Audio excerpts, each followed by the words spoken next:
नमस्कार मित्रांनो, मी सुशांत बागुल आपणा सर्वांसाठी आज एक नवीन चॅप्टर रिव्हिजनसाठी घेऊन आलेलो आहोत। त्या चॅप्टरचं नाव आहे cell the unit of the life. तर मित्रांनो, हे रिव्हिजन सेशन असणार आहेत, ज्यामध्ये आपण सर्व जे टॉपिक आहेत, सर्व जे पॉईंट्स आहेत ते डिटेल फॉर्ममध्ये इथे रिवाइज करून मी देणार आहेत। चला तर सुरुवात करूया आजच्या चॅप्टरसाठी, cell the unit of the life. मित्रांनो, या चॅप्टरमधून सुमारे 2 ते 3 क्वेश्चन आपल्याला बघायला मिळतात, पण हा असा चॅप्टर आहे जो की संपूर्ण चॅप्टरचा एक बेस क्लिअर करून देतो। नीटच्या एक्झामसाठी हा सर्वात इम्पॉर्टंट चॅप्टर आहे। त्यानंतर मग आपण cell cycle and the cell division या चॅप्टरकडे जाऊया। तर आज आपलं गोल आहे cell the unit of the life हा चॅप्टर संपूर्ण रिवाइज करणं। तर मित्रांनो, तुम्हाला माझी रिव्हिजनची स्ट्रॅटर्जी माहीत आहे, तर मी पॉईंट्स फॉर्ममध्ये रिवाइज करतो आणि जी माइंड रिव्हिजन ही माझी स्ट्रॅटर्जी आहे। नोट्स ज्या बनवतो त्या पॉईंट्स नोट असतात आणि रिव्हिजनची जी स्ट्रॅटर्जी आहे ते आहे माइंड रिव्हिजन। तर आपण इथे आता रिव्हिजन करणार आहेत। तर सुरुवातीला आपण या चॅप्टरमध्ये पूर्ण जो चॅप्टर आहे मी 4 पॉईंटमध्ये डिवाइड केलेला आहे। जो पहिला पॉईंट आहे प्रोकॅरियोटिक सेल। प्रोकॅरियोटिक सेलमध्ये आपण डिटेल 12 पॉईंटचा स्टडी करणार आहेत। त्यानंतर युकॅरियोटिक सेल। युकॅरियोटिक सेलमध्ये पण 12 जे सेल स्ट्रक्चरचे पॉईंट आहेत त्यांचा स्टडी करणार आहेत। त्यानंतर what is cell, definition of the cell हा तिसरा पॉईंट असणार आहे। आणि यानंतर चौथा जो पॉईंट आहे आपला तो आहे सेल थिअरी। तर ह्या 4 पॉईंटमध्ये हा संपूर्ण चॅप्टर मी विभागला आहे। तर सुरुवात करूया पहिल्या पॉईंटपासून। तर प्रोकॅरियोटिक सेल। तर आपल्याला माहीत आहे प्रोकॅरियोटिक सेल म्हणजे काय। त्याआधी मी प्रोकॅरियोटिक सेलचे जे एक्झाम्पल आहेत ते आपणास सांगतो। प्रोकॅरियोटिक सेलचे example E. coli, Lactobacillus, nostoc, ॲनाबिना, spirulina हे सायनोबॅक्टेरियाचे एक्झाम्पल आहेत। त्यामध्येच पीपीएलओ, त्यालाच आपण मायकोप्लाझ्मा असे देखील म्हणतो। तर हे आपल्याकडे झाले प्रोकॅरियोटिक सेलचे एक्झाम्पल। आता प्रोकॅरियोटिक सेल म्हणजे काय ते समजून घेऊया। तर प्रोकॅरियोटिक सेल म्हणजे काय, तर अशी सेल ज्या सेलकडे वेल डिफाईन्ड न्यूक्लियस सबस्टंट असतो, ज्या सेलकडे मेम्ब्रेन बाउंड ऑर्गेनल सबस्टंट असतात। जी प्रोकॅरियोटिक सेल जी आहे ती युकॅरियोटिक सेलपेक्षा छोटी असते, पण डिव्हिजनच्या बाबतीत युकॅरियोटिक सेलपेक्षा फास्ट मल्टिप्लाय करते। या सेलची जी साईज आहे, प्रोकॅरियोटिक सेलची साईज युकॅरियोटिक सेलपेक्षा छोटी आहेत। आणि जी प्रोकॅरियोटिक सेल आहे ती किंगडम मोनेरामध्ये आपल्याला मिळते। तर हे बेसिक पॉईंट आपण इथे बघितले आहेत। त्यानंतर दुसरा पॉईंट जो आहे साईज। प्रोकॅरियोटिक सेलचा जो साईज आहे ती साईज आहे 2 से 5 मायक्रोमीटर, 2 ते 5 मायक्रोमीटर या दरम्यान प्रोकॅरियोटिक सेलची साईज असते। यानंतर पुढे जर गेलो आपण तर प्रोकॅरियोटिक सेलमध्ये आपल्याला पीपीएलओ नावाचा जो बॅक्टेरिया आहे त्याची साईज विचारली जाते। त्याची साईज जी आहे 0.3 मायक्रोमीटर किंवा काही पुस्तकांमध्ये 0.1 मायक्रोमीटर ही देखील दिलेली आहेत। तर यापुढे जाऊन प्रोकॅरियोटिक सेलची साईज आपल्याला कळाली आहेत। तर युकॅरियोटिक सेलची साईज किती, तर युकॅरियोटिक सेलची साईज 10 ते 20 मायक्रोमीटर एवढी असते। तर युकॅरियोटिक सेलची साईज 10 ते 20 मायक्रोमीटर आणि NCERTमध्ये दिलेले एक्झाम्पल RBC त्याची साईज आपल्याकडे असते 7 मायक्रोमीटर। तर हा दुसरा 7 साईज हा पॉईंट क्लिअर झाला। पहिला पॉईंट आपण बघितला होता तो म्हणजे बेसिक पॉईंट, दुसरा साईज बघितला, तिसरा जो पॉईंट आहे शेप। प्रोकॅरियोटिक सेलकडे बेसिकली 4 शेप असतात। पहिला जो शेप आहे तो शेप आहे प्रोकॅरियोटिक सेलचा जो पहिला शेप आहे तो आहे rod shape spherical shape caucus, हा आपल्याकडे पहिला शेप आहे। दुसरा शेप आहे रॉड शेप बॅसिलस, तिसरा जो शेप आहे तो आहे कॉमा शेप व्हिब्रिओ आणि चौथा जो शेप आहे स्पायरल शेप स्पायरेलियम। यामध्ये आपल्याला क्वेश्चन कसा येऊ शकतो, तर मॅच द फॉलोविंग या टाईपचा क्वेश्चन आपल्याला येऊ शकतोय। तर हे 4 शेप बेसिकली असतात। तर चौथा जो पॉईंट आहे सेल स्ट्रक्चर, हा खूप मोठा पॉईंट आहे, हा आपण डिटेल स्टडी करणार आहेत। सेल स्ट्रक्चरमध्ये आपल्याकडे टोटल 12 स्ट्रक्चर आहेत। प्रोकॅरियोटिक सेलचे 12 स्ट्रक्चरचा आपण स्टडी करणार आहेत। ते 12 स्ट्रक्चर कोणकोणते, सर्वात पहिल्यांदा ग्लायकोकॅलिक्स, त्यानंतर सेल वॉल झाल्यानंतर सेल मेम्ब्रेन हे सेल इन्व्हॉल्वचे टाईप, त्यानंतर सरफेस स्ट्रक्चरचा आपण स्टडी करतो। तर सरफेस स्ट्रक्चरमध्ये आपण कोणकोणत्या पॉईंटचा स्टडी करतो, फ्लॅजेला, पिलाय, फिम्ब्री हे 3 पॉईंट सरफेस स्ट्रक्चरमध्ये येतात। त्यानंतर मिझोझोम, क्रोमॅटोफोर, न्यूक्लिओइड, प्लाझमिड, इन्क्लुजन बॉडी आणि रायबोझोम या टोटल 12 पॉईंटचा स्टडी आपण इथे करणार आहेत. थोडक्यात रिव्हिजन आपण करणार आहेत. तर मी ज्या ज्या फॉर्ममध्ये ज्या पॉईंटमध्ये रिव्हिजन्स करतोय त्याच प्रकारे तुम्हाला पण रिव्हिजन करायचे आहे. सर्वात पहिल्यांदा बेसिक पॉईंट बघितला, दुसरा साईज बघितली, त्यानंतर शेप बघितले, त्यानंतर सेल स्ट्रक्चर आपण बघणार आहात. सेल स्ट्रक्चरमध्ये पहिला जो स्ट्रक्चर आहे ग्लायकोकॅलिक्स. ग्लायकोकॅलिक्स ही आउटर मोस्ट लेयर आहेत आणि ही कार्बोहायड्रेट्सपासून बनलेली असते. तर जे ग्लायकोकॅलिक्स आहे ती 2 टाईप्सची असते. एक तर स्लाइम लेयर आणि दुसरी म्हणजे कॅप्सूल. जी स्लाइम लेयर आहे ती थिन असते आणि स्टिकी असते.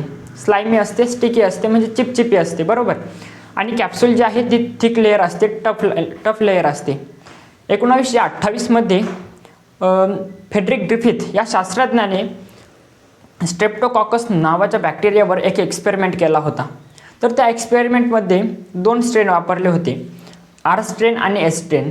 तर जो आर स्ट्रेन होता, रफ स्ट्रेन ज्याला म्हणतो आपण, तो नॉन व्हिरुलंट होता, म्हणजे तो घातक नव्हता. पण जो एस स्ट्रेन होता तो आपल्यासाठी घातक होता, व्हिरुलंट होता, जीवघेणा होता. तर का? कारण या जो स्ट्रेप्टोकॉकस बॅक्टेरियाचा जो एस स्ट्रेन होता त्यामध्ये कॅप्सूल प्रेझेंट होता. कॅप्सूल प्रेझेंट असल्यामुळे जी आपली होस्ट इम्युन सिस्टम आहे ती त्याला हार्म पोचवू शकत नव्हते. त्यामुळे कॅप्सूल ही टफ लेअर असल्यामुळे बॅक्टेरियाचं प्रोटेक्शन होतं आणि बॅक्टेरिया आपल्या बॉडीमध्ये जिवंत राहू शकतो, बरोबर. हा झाला ग्लायकोकॅलिक्सचा पहिला पॉईंट क्लिअर. त्यानंतर दुसऱ्या पॉईंटकडे आपण वळूया, सेल वॉल. तर सेल वॉल ही आता बॅक्टेरियाची सेल वॉलचा आपण स्टडी करतोय. तर ही बॅक्टेरियाची सेल वॉल पेप्टायडोग्लायकनपासून बनलेली असते. नॉन सेल्युलोजिक कार्बोहायड्रेट्स प्लस अमायनो ॲसिडपासून बनलेले असते. सेल वॉल जनरली डेड मानली जाते. आणि जे सेल वॉलचे फीचर आहेत, पहिला जो पॉईंट आहे role of the cell wall. तर सेल वॉलचे रोल काय आहेत? तर सेल वॉल एक रिजिड स्ट्रक्चर आहेत, हार्ड स्ट्रक्चर आहेत. सेल वॉल प्रिव्हेंट करते सेलला बस्टिंग अँड द कोलॅप्सिंगपासून. आता बस्टिंग आणि कोलॅप्सिंग याच्या मागची कन्सेप्ट काय ते थोडक्यात समजून घेऊया. आता जी आपल्याला माहिती आहे, जे साल्टचं जे कन्सन्ट्रेशन, वॉटरची मुवमेंट कुठून कुठपर्यंत होती, हायपोटोनिकपासून तर हायपरटोनिककडे होती. आपल्या बॉडीमध्ये साल्ट प्रेझेंट असतं, आयन्स प्रेझेंट असतात, म्हणजे आपली बॉडी हायपरटोनिक असणार. जेव्हा वॉटर कॉन्टॅक्टमध्ये येणार, म्हणजे फ्रेश वॉटर असतं, तर ते वॉटर हायपोटोनिक असणार. ते आपल्या बॉडीमध्ये एंटर करणार आणि सेलमध्ये हायपोटोनिकपासून हायपरटोनिककडे वॉटरची मुवमेंट होणार. त्यामुळे सेलमध्ये पाणी भरलं जाणार. त्यामुळे सेल बस्ट होऊ नये, सेल फुटू नये म्हणून सेल वॉल आपल्याला काय करतं, सपोर्ट देण्याचं काम करतं. हे झाले सेल वॉलचे फंक्शन. सेल वॉलचं रिजिड स्ट्रक्चर आहेत. सेल वॉल प्रिव्हेंट करते आपले सेलला बस्टिंग अँड द कोलॅप्सिंगपासून, मेकॅनिकल सपोर्ट देतो, डॅमेजपासून वाचवतो. हे झाले सेल वॉलचे रोल. त्यानंतर सेल वॉल बनली कशी आहेत? तर आपल्याला ग्लुकोज माहिती आहेत. ग्लुकोजचं मॉडिफिकेशन होऊन नॅग नावाचा मॉलिक्यूल बनला. नॅग म्हणजे काय? N ॲसिटाइल glucose Amin. आणि ह्या नॅगचं मॉडिफिकेशन होऊन नॅम बनला, एन ॲसिटाइल मोरामिनिक ॲसिड. आता हे नॅग आणि नॅम या दोघांनी चेनचं फॉर्मेशन केलं. नॅग आणि नॅम या दोघांनी चेनचं फॉर्मेशन केलं आणि त्याच्यावर अमायनो ॲसिड जॉईन झाले. त्यांनी क्रॉस लिंकेजचं फॉर्मेशन केलं आणि आपल्याकडे सेल वॉलचं फॉर्मेशन झालं. हे बघा, जर चेन ऑफ द ग्लुकोज असेल तर त्याला आपण सेल्युलोज म्हणतो, जे की प्लांटची सेल वॉल असते. चेन ऑफ द नॅग असेल तर कायटिन आपण त्याला म्हणतो, जे की फंजाईची सेल वॉल असते. आणि chain of the NAG, NAM plus amino acid असेल तर त्याला आपण पेप्टायडोग्लायकन म्हणतो, जे की बॅक्टेरियाची सेल वॉल असते. इथे आपली सेल वॉलची कन्सेप्ट क्लिअर झाली. आता सेल वॉल झाल्यानंतर तिसऱ्या स्ट्रक्चरकडे जाऊया आपण, ते म्हणजे सेल मेम्ब्रेन. तर सेल मेम्ब्रेन म्हणजे काय? तर सेल मेम्ब्रेन ही लिपिड बायलेअरपासून बनलेली असते. प्रोकॅरियोटिक सेल आणि युकॅरियोटिक सेल दोघांमध्ये कॉमन असणारं स्ट्रक्चर म्हणजे सेल वॉल. हा प्रश्न येऊन गेलेला आहे PYQ मध्ये, तुम्ही बघू शकतात. Which of the following is a common in the prokaryotic and the eukaryotic cell? तर त्याचं उत्तर आहे सेल मेम्ब्रेन. तर सेल मेम्ब्रेन ही सिलेक्टिव्हली परमिएबल असते. सिलेक्टिव्हली परमिएबल म्हणजे काय? ठराविक सबस्टन्सला पास करू देणारी. म्हणजे ही लेयर फक्त जर ग्लुकोजची एंट्री देत असेल तर फक्त ग्लुकोज मॉलिक्युल्समध्ये किंवा बाहेर देऊ शकते. जर दुसरा मॉलिक्यूल आला तर त्याला एंट्री नाही. तर हे झाले सिलेक्टिव्हली परमिएबल. आता ही लिपिडची बायलेयर, ही सेल मेम्ब्रेन लिपिडच्या बायलेअरपासून बनलेली असते. तर ती कशी बनलेली असते ते थोडक्यात मी तुम्हाला सांगतो. ग्लिसरॉल हा 3 कार्बनचा जो आपल्याकडे कंपाऊंड आहे त्याच्यावर 2 फॅटी ॲसिड चेन ॲड होतात आणि एक फॉस्फेट मॉलिक्यूल ॲड होतो. ज्या 2 फॅटी ॲसिडच्या चेन ॲड होतात त्यांपासून आपल्याकडे टेलचं फॉर्मेशन होतं आणि जो फॉस्फेट मॉलिक्यूल आहे त्यापासून हेडचं फॉर्मेशन होतं. जे पहिलं लेक्चर सांगितलं आहे मी बेसिक्स ऑफ द बॉटनी, त्यामध्ये मी तुम्हाला लिपिड बायलेयरचं फॉर्मेशन कसं होतं हे समजून सांगितलं होतं. त्यामध्ये आता डिटेल सांगतोय. जे फॅटी ॲसिडच्या चेन असेल ते टेलचं फॉर्मेशन करतात, ज्या की हायड्रोफोबिक नेचरचे असतात, आणि जो फॉस्फेटचा मॉलिक्यूल आहे तो हेडचं फॉर्मेशन करतो, जो की आपल्याकडे हायड्रोफिलिक नेचरचा असतो. लिपिडची बायलेयर हे आपल्याला माहीत आहे हायड्रोफोबिक इन नेचर असते. जो हेड असतो तो वॉटरच्या कॉन्टॅक्टमध्ये असतो आणि जो टेल असते ती वॉटरपासून अवे असते, बरोबर. तर इथे आपली ही कॉन्सेप्ट क्लिअर झाली आहे सेल मेम्ब्रेनची. तर यानंतर पुढचा जो पॉईंट आहे त्याकडे आपण वळूया, सरफेस स्ट्रक्चर. तर याच्या आधी आपण एक ग्राम स्टेनिंग बघूया. ग्राम स्टेनिंग मेथड काय आहे? सेल इन्व्हॉल्पच्या आधारावर ग्लायकोकॅलिक्स, सेल वॉल आणि सेल मेम्ब्रेन या तिघांना मिळून सेल इन्व्हॉल्प म्हटलं जातं. तर सेल इन्व्हॉल्पच्या आधारावर बॅक्टेरियाच्या ग्राम स्टेनिंग नावाच्या शास्त्रज्ञाने 2 भागांमध्ये त्यांना डिवाइड केलं. एक म्हणजे ग्राम पॉझिटिव्ह बॅक्टेरिया आणि ग्राम निगेटिव्ह बॅक्टेरिया. त्यांनी त्याचा जो एक्सपेरिमेंट केला तो कसा केला ते तुम्हाला सांगतो. ग्लास स्लाईड घेतली, ग्लास स्लाईडवरती बॅक्टेरिया घेतली, क्रिस्टल व्हायलेट नावाच्या स्टेनने त्याला स्टेन केलं. आता स्टेन केल्यानंतर स्टेन केलं, त्यानंतर डिस्टेनिंग केलं म्हणजे स्टेन काढून टाकला.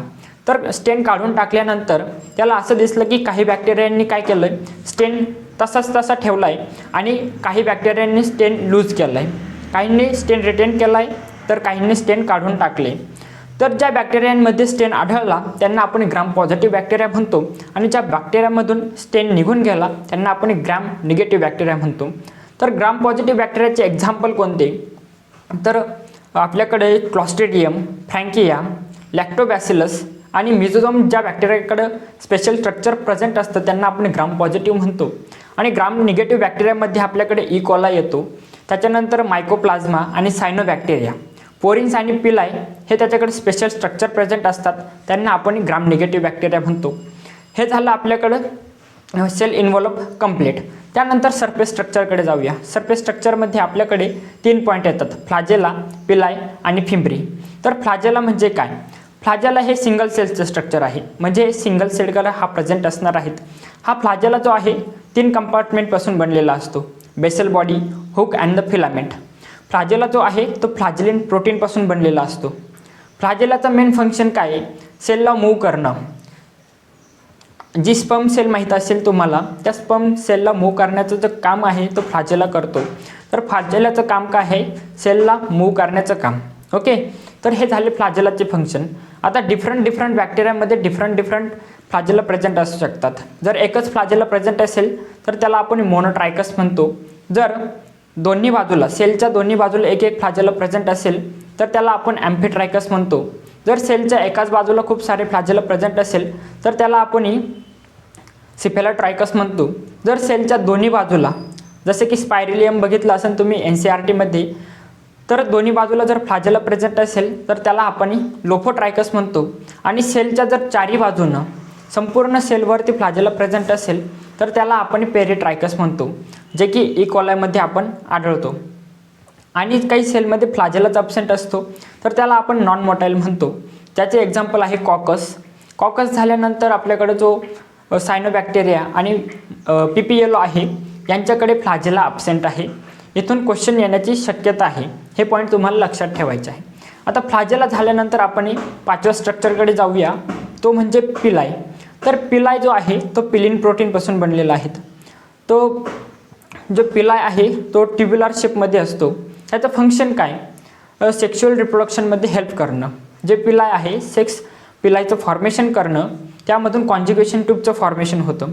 त्या कॉन्ज्युगेशन ट्यूबमधून जो प्लाझमिड, ज्याला की आपण एक्स्ट्रा क्रोमोझोमल मटेरियल म्हणतो, एक्स्ट्रा जेनेटिक मटेरियल म्हणतो, तो एका सेलपासून दुसऱ्या सेलमध्ये ट्रान्सफर करण्याचं काम ही सेक्स पिलाय करीत असते, कॉन्ज्युगेशन ट्यूबचं फॉर्मेशन करून. म्हणजे सेक्शुअल रिप्रोडक्शनमध्ये पिलायचा महत्त्वाचा वाटा आहे. त्यानंतर पुढचा जो पॉईंट आहे 6 नंबरचा पॉईंट, तो आहे फिम्ब्री. तर फिमरी जो आहे तो ब्रिस्टल शेप असते, म्हणजे ब्रशचे आपल्याकडे जे धागे असतात त्याप्रमाणे आपल्याकडे ब्रिस्टल शेप फिमरी असतात. तर फिमरीचं जे फंक्शन आहे ते अटॅचमेंट ऑन द सबस्ट्रेटम, म्हणजे होस्ट असेल किंवा एखादा रॉक असेल त्याच्यावर अटॅचमेंटचं जे काम आहे ते फिमरी करतं. पण पिलाय आणि फिमरी या दोघांचं मुवमेंटमध्ये रोल नाही. हे फक्त काय करतात, सपोर्टिंग स्ट्रक्चर किंवा अटॅचमेंट आणि रिप्रोडक्शनमध्ये हेल्प करतात.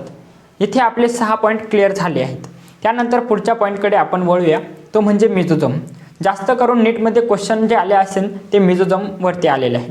तर मेसोझोम म्हणजे काय, तर सेल मेम्ब्रेनपासून फॉर्म झालेलं स्ट्रक्चर, सेल मेम्ब्रेनच्या इनफोल्डिंग किंवा एक्सटेन्शनपासून फॉर्म झालेलं स्ट्रक्चर म्हणजे मेसोझोम. तर ह्या मेसोझोमचं फंक्शन काय, किंवा हा जो मेसोझोम आहे तो 3 प्रकारचा असतो. एक म्हणजे ट्युब्युलर शेप असतो, लॅमेला शेप आणि व्हेसिकल. या 3 शेपमध्ये आपल्याकडे मेसोझोम आढळतो. जो मेसोझोम आहे त्याचं फंक्शन काय, सरफेस एरियाला इन्क्रीज करणं. त्याचे मेन रोल काय, तर रेस्पिरेशनमध्ये हेल्प करतो. जे रेस्पिरेटरी एन्झाईम असतात ते आपल्याकडे मेसोझोमवर प्रेझेंट असतात. सेल डिव्हिजन आणि DNA रेप्लिकेशनमध्ये मेसोझोम आपल्याला हेल्प करतो. सेल वॉलच्या फॉर्मेशनमध्ये सुद्धा मेसोझोम आपल्याला हेल्प करतो. एंडोसायटोसिस किंवा एक्सक्रिशन असो त्यामध्ये सुद्धा आपल्याला मेसोझोम हेल्प करतो. तर हे झाले मेसोझोमचे फंक्शन. तर त्यानंतर क्रोमॅटोफोर. क्रोमॅटोफोर हे आपल्याकडे 8 नंबरचं स्ट्रक्चर. क्रोमॅटोफोर हे देखील सेल मेम्ब्रेनपासून फॉर्म झालेले असतं. सेल मेम्ब्रेनच्या एक्सटेन्शन किंवा इनफोल्डिंगमुळे फॉर्म झालेले हे स्ट्रक्चर आहेत. तर क्रोमॅटोफोरचं मेन फंक्शन काय, फोटोसिंथेसिसमध्ये हेल्प करणं. यावरती पिगमेंट प्रेझेंट असतात, मेनली क्लोरोफिल ए, जे की आपल्याला लाईट डिरेक्शनमध्ये हेल्प करतात. म्हणजे फोटोसिंथेसिसमध्ये हेल्पफुल असणारे पिगमेंट याच्यावर प्रेझेंट असतात. हे झालं आपल्याकडं क्रोमॅटोफोरचं फंक्शन. तर जे क्रोमॅटोफोर असतात ते फक्त सायनोबॅक्टेरियामध्ये प्रेझेंट असतात. इथे आपले 8 पॉईंट क्लिअर झाले आहेत. यापुढे जाऊन आपण 9व्या पॉईंटकडे वळूया, जेनेटिक मटेरियल. तर बॅक्टेरियाकडे क्रोमोझोम किंवा क्रोमॅटिन नसून न्यूक्लियाइड नावाचा जो जेनेटिक मटेरियल असतो. हा जो न्यूक्लियाइड आहे तो सिंगल क्रोमोझोम त्याला कन्सिडर केलं जातं. सिंगल असतो, डबल स्टँडर्ड असतो आणि सर्क्युलर असतो. आणि मेन म्हणजे नेकेड असतो. नेकेड म्हणजे काय, जो की ज्याच्याकडे कोणत्याही प्रकारचं कवच प्रेझेंट नाही, जसं की मेम्ब्रेन प्रेझेंट नाही थोडक्यात. तर हे झालं आपल्याकडं. आणि जो न्यूक्लियाइड आहे त्याला आपण मेन जेनोमिक मटेरियल असे म्हटलं जातं प्रोकॅरियोटिक सेलचं. जे ऑल इसेन्शियल जीन असेल ते आपल्याकडे न्यूक्लियाइडवर प्रेझेंट असतात. न्यूक्लियाइड झाल्यानंतर आपण पुढच्या स्ट्रक्चरकडे जाऊया. तो स्ट्रक्चर म्हणजे आपल्याकडे आहे न्यूक्लियाइड झाल्यानंतर प्लाझमिड. प्लाझमिड पण डबल स्टँडर्ड असतो, सिंगल असतो आणि सर्क्युलर असतो. पण हा एक्स्ट्रा जेनोमिक मटेरियल आहे. मेन जेनोमिक मटेरियल म्हणजे कोण, प्लाझमिड. एक्स्ट्रा जेनोमिक मटेरियल म्हणजे कोण, तर आपल्याकडं मेन जेनोमिक मटेरियल आपल्याकडे न्यूक्लियोइड आहे आणि एक्स्ट्रा जेनोमिक मटेरियल आपल्याकडे प्लाझमिड आहेत. तर या प्लाझमिडचं फंक्शन काय, एक्स्ट्रा फिनोटिपिक कॅरेक्टर्स देणं हे आपल्याकडे प्लाझमिडचं फंक्शन आहे. याच्याकडे origin of ORI site present असते, ओरिजिन ऑफ द रेप्लिकेशन, ज्याने हा स्वतः मल्टिप्लाय करू शकतोय, स्वतःच्या कॉपी फॉर्म करू शकतोय. हे याचं एक मेन फंक्शन आहे. जेनेटिक्समध्ये आपण याचा डिटेल स्टडी करणार आहेत. बायोटेक्नॉलॉजीमध्ये. तर हे झाले आपल्याकडे प्लाझमिडचे फंक्शन. तर प्लाझमिड जो आहे त्याचे 3 टाईप्स असतात. एक म्हणजे फर्टिलिटी प्लाझमिड. हा फर्टिलिटी प्लाझमिड सेक्शुअल रिप्रोडक्शनमध्ये हेल्प करतो. आपण पिलायमध्ये बघितलं होतं कॉन्ज्युगेशन ट्यूबचं फॉर्मेशन होतं. तर त्या कॉन्ज्युगेशन ट्यूबमधून एका सेलमधून दुसऱ्या सेलमध्ये प्लाझमिडचं ट्रान्सपोर्ट होणं याला आपण sexual reproduction of the prokaryotic cell म्हणतो. हा झाला एक प्लाझमिड. दुसरा जो प्लाझमिड आहे तो आहे resistance plasmid. Resistance plasmid, tetracycline resistance gene. या प्लाझमिडकडे काय असतात, अँटीबायोटिकला रेजिस्ट करण्यासाठी काही साईट्स प्रेझेंट असतात. त्यांनाच आपण tetracycline resistance gene R plasmid असे म्हणतो, रेजिस्टन्स प्लाझमिड, जे की अँटीबायोटिक्सपासून सेलला वाचवण्याचं काम करतात. तिसरा जो प्लाझमिड आहे TI प्लाझमिड, ट्यूमर इंड्युसिंग प्लाझमिड. हा PYQमध्ये 2024च्या जो प्रश्न सेट आला होता, क्वेश्चन सेट आला होता, त्यामध्ये हा प्रश्न आपल्याला बघायला भेटेल. TIचा फुल फॉर्म काय, तर ट्यूमर इंड्युसिंग प्लाझमिड हा त्याचा फुल फॉर्म होता. ॲग्रोबॅक्टेरियम ट्युमिफेसियन्स नावाच्या बॅक्टेरियामध्ये हा आढळला जातो, जो टोबॅकोचा रूट आहे त्यामध्ये हा ट्युमर फॉर्मेशन करतो. तर हे प्लाझमिडचे आपण 3 टाईप्स इथे बघितले आहेत. येथे आपले 10 पॉईंट कंप्लीट झाले. 11वा जो पॉईंट आहे तो आहे आपल्याकडे रायबोझोम. तर रायबोझोम म्हणजे काय? आपल्याला माहीत आहे रायबोझोममध्ये RNA प्लस प्रोटीनपासून रायबोझोम बनलेला असतो, त्याच्यामुळे त्याला रायबोन्यूक्लिओप्रोटीन असे देखील म्हटले जाते. रायबोझोम हे विदाऊट मेम्ब्रेन स्ट्रक्चर आहेत. PYQमध्ये तुम्हाला भरभरून क्वेश्चन भेटतील, विदाऊट मेम्ब्रेन स्ट्रक्चर कोणती, तर त्याचं उत्तर आहे रायबोझोम. हा रायबोझोम आहे, त्याची जी साईज असते ती 15 ते 20 नॅनोमीटर एवढी असते. जो रायबोझोम आहे त्याच्याकडे 2 सबयुनिट असतात. एक असतात स्मॉल सबयुनिट आणि एक लार्ज सबयुनिट. तर रायबोझोममध्ये जो प्रोकॅरियोटिक सेल आहे त्यांच्यामध्ये 70S रायबोझोम असतो. त्यामध्ये जो स्मॉल सबयुनिट आहे तो 30Sने बनलेला असतो आणि जो लार्ज सबयुनिट आहे तो 50Sने बनलेला असतो. तुम्ही म्हणशाल तर इथं 70S रायबोझोम आहे, 50 आणि 30चे ॲडिशन केले असतात 80 यायला पाहिजे होतं, पण ते असं नाही. ते का नाही ते तुम्हाला सांगतो. जेव्हा हा स्मॉल सबयुनिट आणि लार्ज सबयुनिट दोघांवर अटॅच होतात, मॅग्नेशियम आयनच्या मुळे हे दोघं ओव्हरलॅप करतात, म्हणजे एकमेकांमध्ये धसतात, त्यामुळे ते 70Sचा फॉर्मेशन होतं. ओके, तर ही कॉन्सेप्ट तुम्हाला क्लिअर झाली असेल. इथे डायरेक्टली साईजचा मेजरमेंटशी काही संबंध नाही. ओके, तर 70S रायबोझोम हा प्रोकॅरियोटिक सेलमध्ये आढळला जातो. तर हा जो 30S जो स्मॉल सबयुनिट आहे 30S असतो, त्याच्यामध्ये 16S RNA आपल्याकडे बघायला मिळतो. त्याच्यानंतर जो लार्ज सबयुनिट आहेत त्यामध्ये आपल्याला 23S RNA आणि 5S RNA हे या टाईपचे RNA आपल्याला बघायला मिळतात. आता बघा, पॉलिझोम किंवा पॉलीरायबोझोम कशाला म्हणतात? एका सिंगल mRNAवर खूप सारे रायबोझोम जेव्हा अटॅच होतात तेव्हा त्याला आपण पॉलिझोम किंवा पॉलीरायबोझोम असे म्हणतो. इथे रायबोझोम नावाचं स्ट्रक्चर आपल्याकडे कंप्लीट होतं. त्यानंतर 12 नंबरचा जो फायनल स्ट्रक्चर आहे प्रोकॅरियोटिक सेलचं तो आहे इन्क्लुजन बॉडी. आता इन्क्लुजन बॉडी म्हणजे काय ते तुम्हाला समजून सांगतो.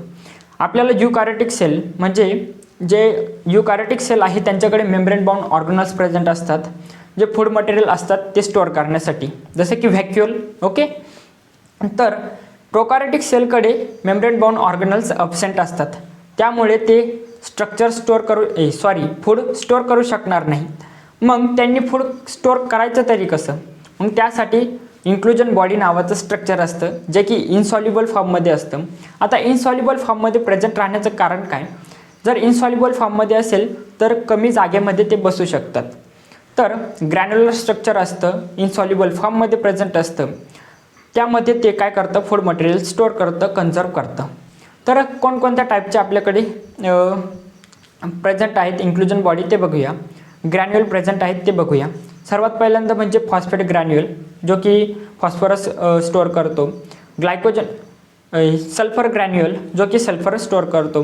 ग्लायकोजन ग्रॅन्युअल, जो की ग्लायकोजन स्टोअर करतो. आणि सायनोफेशियल ग्रॅन्युअल, जो सायनोफेशियल ग्रॅन्युअल आहे तो अमायनो ॲसिडचं स्टोअर करतो आणि सायनोबॅक्टेरियामध्ये प्रेझेंट असतो. आता सायनोफेशियल ग्रॅन्युअल झाल्यानंतर गॅस व्हॅक्यूल. आता गॅस व्हॅक्यूल म्हणजे काय?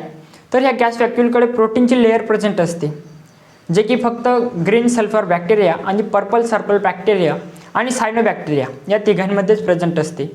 बरोबर. तर इथे आपल्याकडे इन्क्लुजन बॉडी हा पॉईंट कंप्लीट झाला आणि जो पहिला पॉईंट होता आपला प्रोकॅरियोटिक सेल तो कंप्लीट झाला. तर प्रोकॅरियोटिक सेलमध्ये आपण कोणकोणत्या पॉईंटचा स्टडी केला एकदा एक डिटेल समरी सांगतो. पहिला पॉईंट म्हणजे बेसिक पॉईंट बघितला, प्रोकॅरियोटिक सेल म्हणजे काय ते बघितलं. त्यानंतर प्रोकॅरियोटिक सेलची साईज बघितली. त्यानंतर प्रोकॅरियोटिक सेलचा शेप बघितला. त्यानंतर प्रोकॅरियोटिक सेलचं स्ट्रक्चर बघितलं. स्ट्रक्चरमध्ये आपण 12 पॉईंटचा स्टडी केला आहे. हा आपला पहिला प्रोकॅरियोटिक सेल हा पॉईंट इथे कंप्लीट झाला. दुसऱ्या पॉईंटकडे वळूया, युकॅरियोटिक सेल. इथे पण आपण सेम सिक्वेन्समध्ये जाणार आहोत. तर युकॅरियोटिक सेल म्हणजे काय ते आपण सुरुवात पहिल्यांदा बघूया. तर युकॅरियोटिक सेलकडे वेल डिफाईन्ड न्यूक्लियस प्रेझेंट असतो, मेम्ब्रेन बाउंड ऑर्गनल्स प्रेझेंट असतात. त्याआधी आपण जाणून घेऊया जी युकॅरियोटिक सेल असते ती प्रोटिस्टा, फंजाय, प्लांटी आणि ॲनिमेलिया या किंगडममध्ये प्रेझेंट असते. बरोबर. त्याचे एक्झाम्पल बघूया. तर प्लांटचं जर एक्झाम्पल घेतलं तर जी आउटर लेयर असते ती सेल वॉल असते आणि इनर लेयर आपल्याकडे सेल मेम्ब्रेन असते. काही विद्यार्थ्यांना असं कन्फ्युजन येऊ शकतं आहे की प्रोकॅरियोटिक सेलमध्ये ग्लायकोकॅलिक्स प्रेझेंट होती, मग तीच ग्लायकोकॅलिक्स प्लांट सेल आणि ॲनिमल सेलमध्ये प्रेझेंट असेल का? तर नाही. इथे फक्त 2 लेयर प्लांट सेलमध्ये आणि एकच लेयर ॲनिमल सेलमध्ये प्रेझेंट असते. प्लांट सेलमध्ये आपल्याकडे सेल वॉल आणि त्यामध्ये सेल मेम्ब्रेन या 2 टाईपच्या लेयर प्रेझेंट असतात. त्याचं एक्झाम्पल आहे प्लांट सेलचं ऑनियन पील सेल. ओके, त्यानंतर आपण ॲनिमल सेलचं एक्झाम्पल बघूया. प्लांट सेलचं एक्झाम्पल बघितलं, त्यानंतर ॲनिमल सेलचं एक्झाम्पल ते कोणतं? Human cheek cell. तर ह्युमन चिक सेलमध्ये जी एक लेयर आहे ती आहे सेल मेम्ब्रेन. मेन म्हणजे ॲनिमल सेलमध्ये सेल वॉल अब्सेंट असतो, बरोबर. हे झाले आपल्याकडे 2 पॉईंट. तिसरा जो पॉईंट आहे, जे युकॅरियोटिक सेल आहे त्याकडे मेम्ब्रेन बाउंड ऑर्गनल्स प्रेझेंट असतात, कंपार्टमेंटलायझेशन प्रेझेंट असतं. चौथा जो पॉईंट आहे, वेल डिफाईन न्यूक्लियस प्रेझेंट असतो. 5वा जो पॉईंट आहे, प्रॉपर लोकोमोटरी स्ट्रक्चर म्हणजे सिलिया आणि फ्लॅजेला प्रेझेंट असतात. त्याचबरोबर supporting structure of the protein हे देखील प्रेझेंट असतात. युकॅरियोटिक सेलचा साईज काय ते आपण बघूया. युकॅरियोटिक सेलचा साईज जो आहे तो आहे 10 ते 20 मायक्रोमीटर आणि NCERTमध्ये दिलेले एक्झाम्पल 7 मायक्रोमीटर ही RBCची साईज आहे.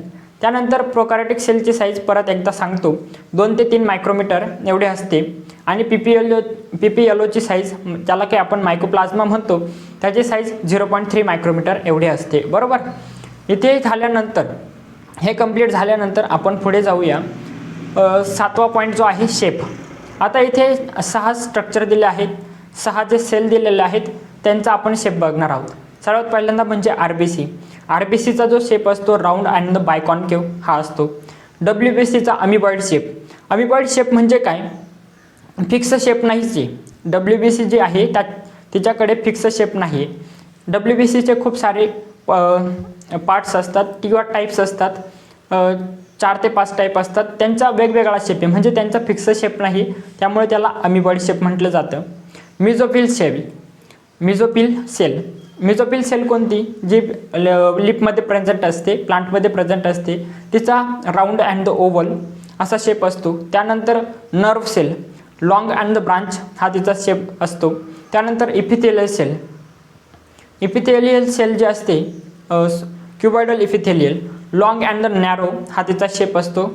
आणि त्यानंतर ट्रॅकिड्सचा इलॉंगेटेड शेप असतो. इथे आपण 6 सेलचा शेप बघितला आहे. त्याच्यानंतर आपण पुढच्या पॉईंटकडे जाऊया. 8वा नंबरचा पॉईंट ऑर्गनल्स. तर ऑर्गनल्स जे आहे, मेम्ब्रेन बाउंड ऑर्गनल्स म्हणतो, हे युकॅरियोटिक सेलमध्ये प्रेझेंट असतात, बरोबर. तर जे ऑर्गनल्स आहे ते सिंगल मेम्ब्रेन आणि विथ मेम्ब्रेन आणि विदाऊट मेम्ब्रेन असू शकतात. तर विथ मेम्ब्रेन, डबल मेम्ब्रेन आणि सिंगल मेम्ब्रेन आणि विदाऊट मेम्ब्रेन 3 ऑर्गनल आहेत, ते आपण डिटेलमध्ये बघूया. तर डबल मेम्ब्रेन ऑर्गनल्स आपल्याकडे कोणकोणते? मायटोकॉन्ड्रिया, क्लोरोप्लास्ट आणि द न्यूक्लियस हे आपल्याकडे डबल मेम्ब्रेन असणारे ऑर्गनल्स आहेत. त्याच्यानंतर सिंगल मेम्ब्रेन ऑर्गनल्स कोणकोणते? Endoplasmic reticulum, Golgi body, लायसोझोम, व्हेसिकल, व्हॅक्युल, cilia, फ्लॅजेला, पॅरॉक्सिझोम हे आपल्याकडे काय आहे? सिंगल मेम्ब्रेन ऑर्गनल्स आहेत. त्यानंतर विदाऊट मेम्ब्रेन ऑर्गनल्स कोणकोणते? सर्वात पहिल्यांदा म्हणजे रायबोझोम, दुसरा म्हणजे सेंट्रिओल जो की ॲनिमल सेलमध्ये प्रेझेंट असतो, आणि तिसरा म्हणजे न्यूक्लियस हा देखील विदाऊट मेम्ब्रेन ऑर्गनल्स आहेत. ओके, तर इथे आपल्याकडे 8 पॉईंट बघितले. त्यानंतर 9वा जो पॉईंट आहे, प्लांट सेल आणि ॲनिमल सेल यांच्यामध्ये काय डिफरन्स आहेत?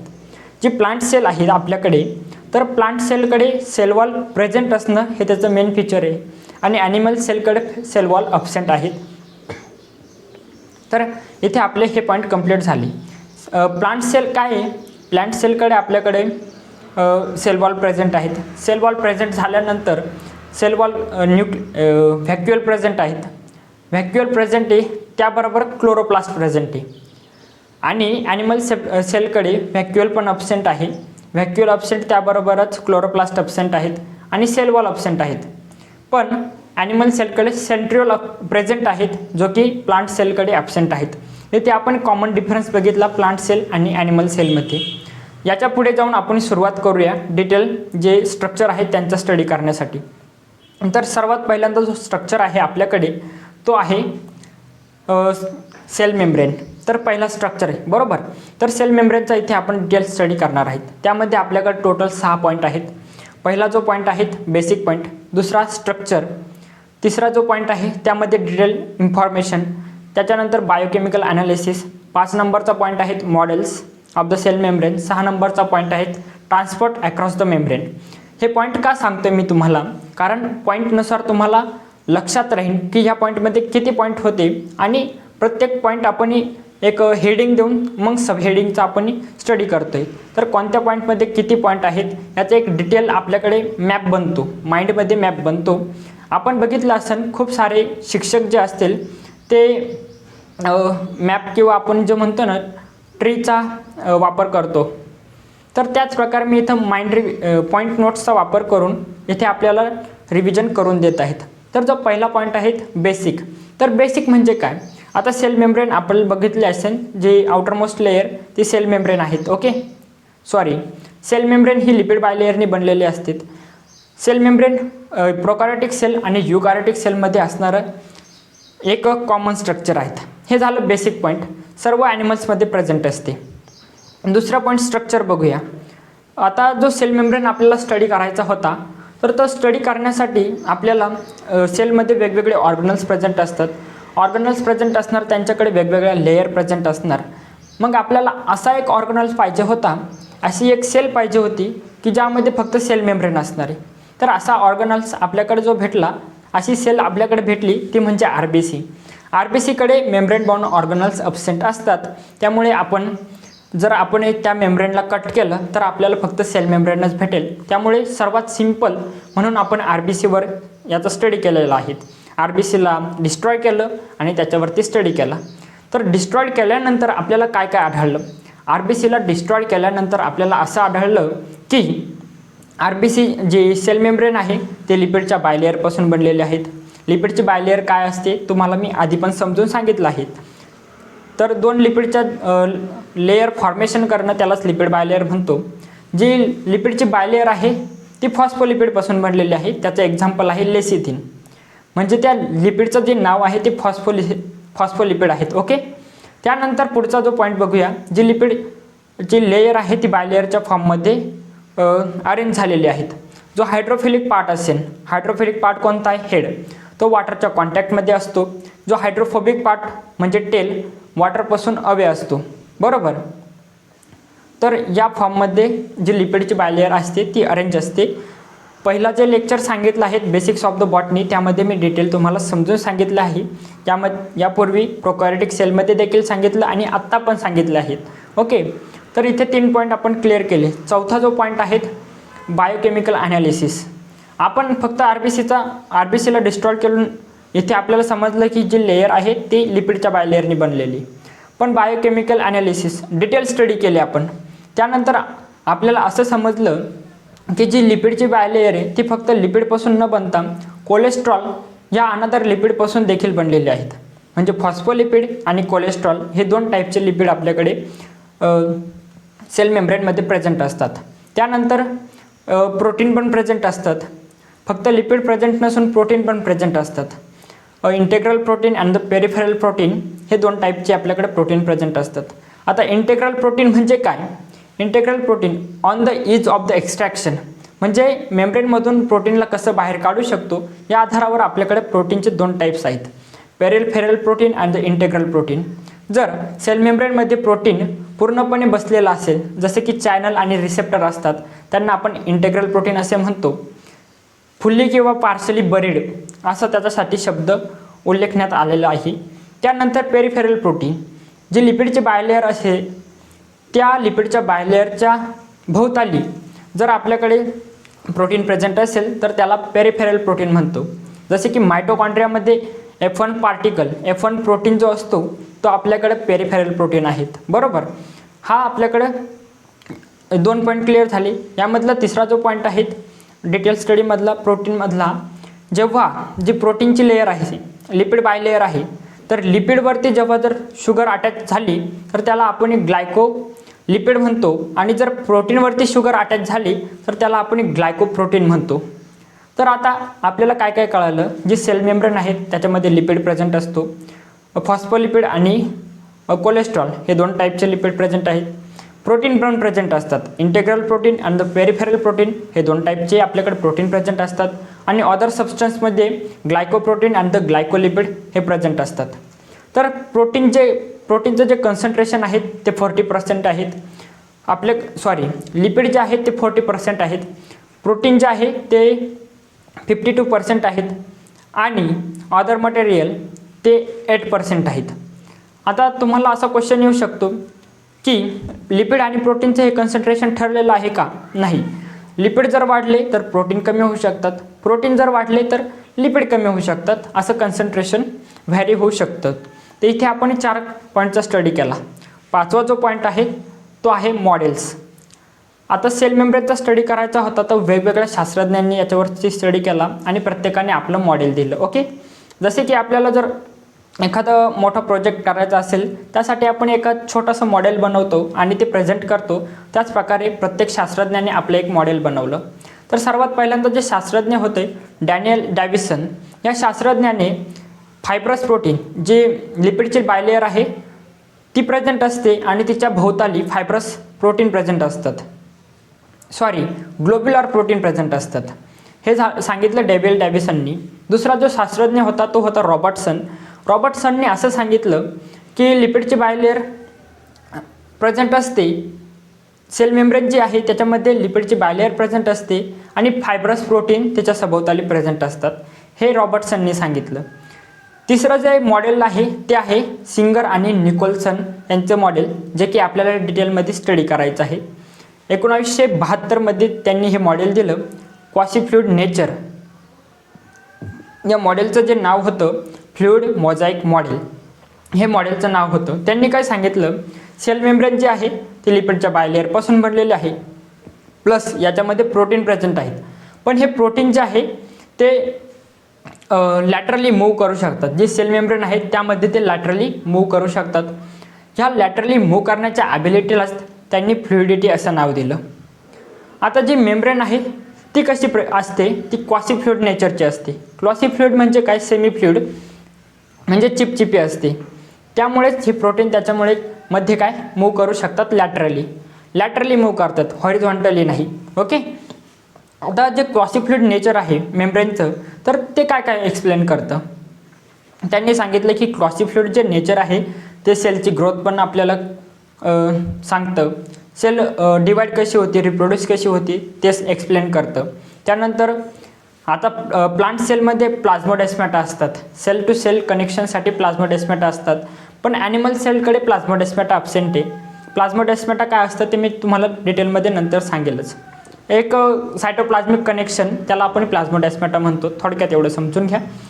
जी ॲनिमल सेल असते त्याच्याकडे प्लाझ्मोडेस्माटा ॲब्सेंट असते, म्हणजे एका सेलला दुसऱ्या सेलपासून कनेक्ट करण्यासाठी जे कनेक्शन असते ते ॲब्सेंट असते. तर याच्यासाठी इंटरसेल्युलर जंक्शन ॲनिमल सेलमध्ये प्रेझेंट असतात. पहिलं जे जंक्शन आहे ते आहे गॅप जंक्शन. गॅप जंक्शनचं काम काय, 2 सायटोप्लाझमला एकत्र करणं, हे झालं गॅप जंक्शनचं काम. दुसरं जे जंक्शन आहे ते आहे अडेरिंग जंक्शन. 2 सेलला जोडून ठेवण्याचं काम अडेरिंग जंक्शन करतं. आणि तिसरं जंक्शन आहे टाईट जंक्शन.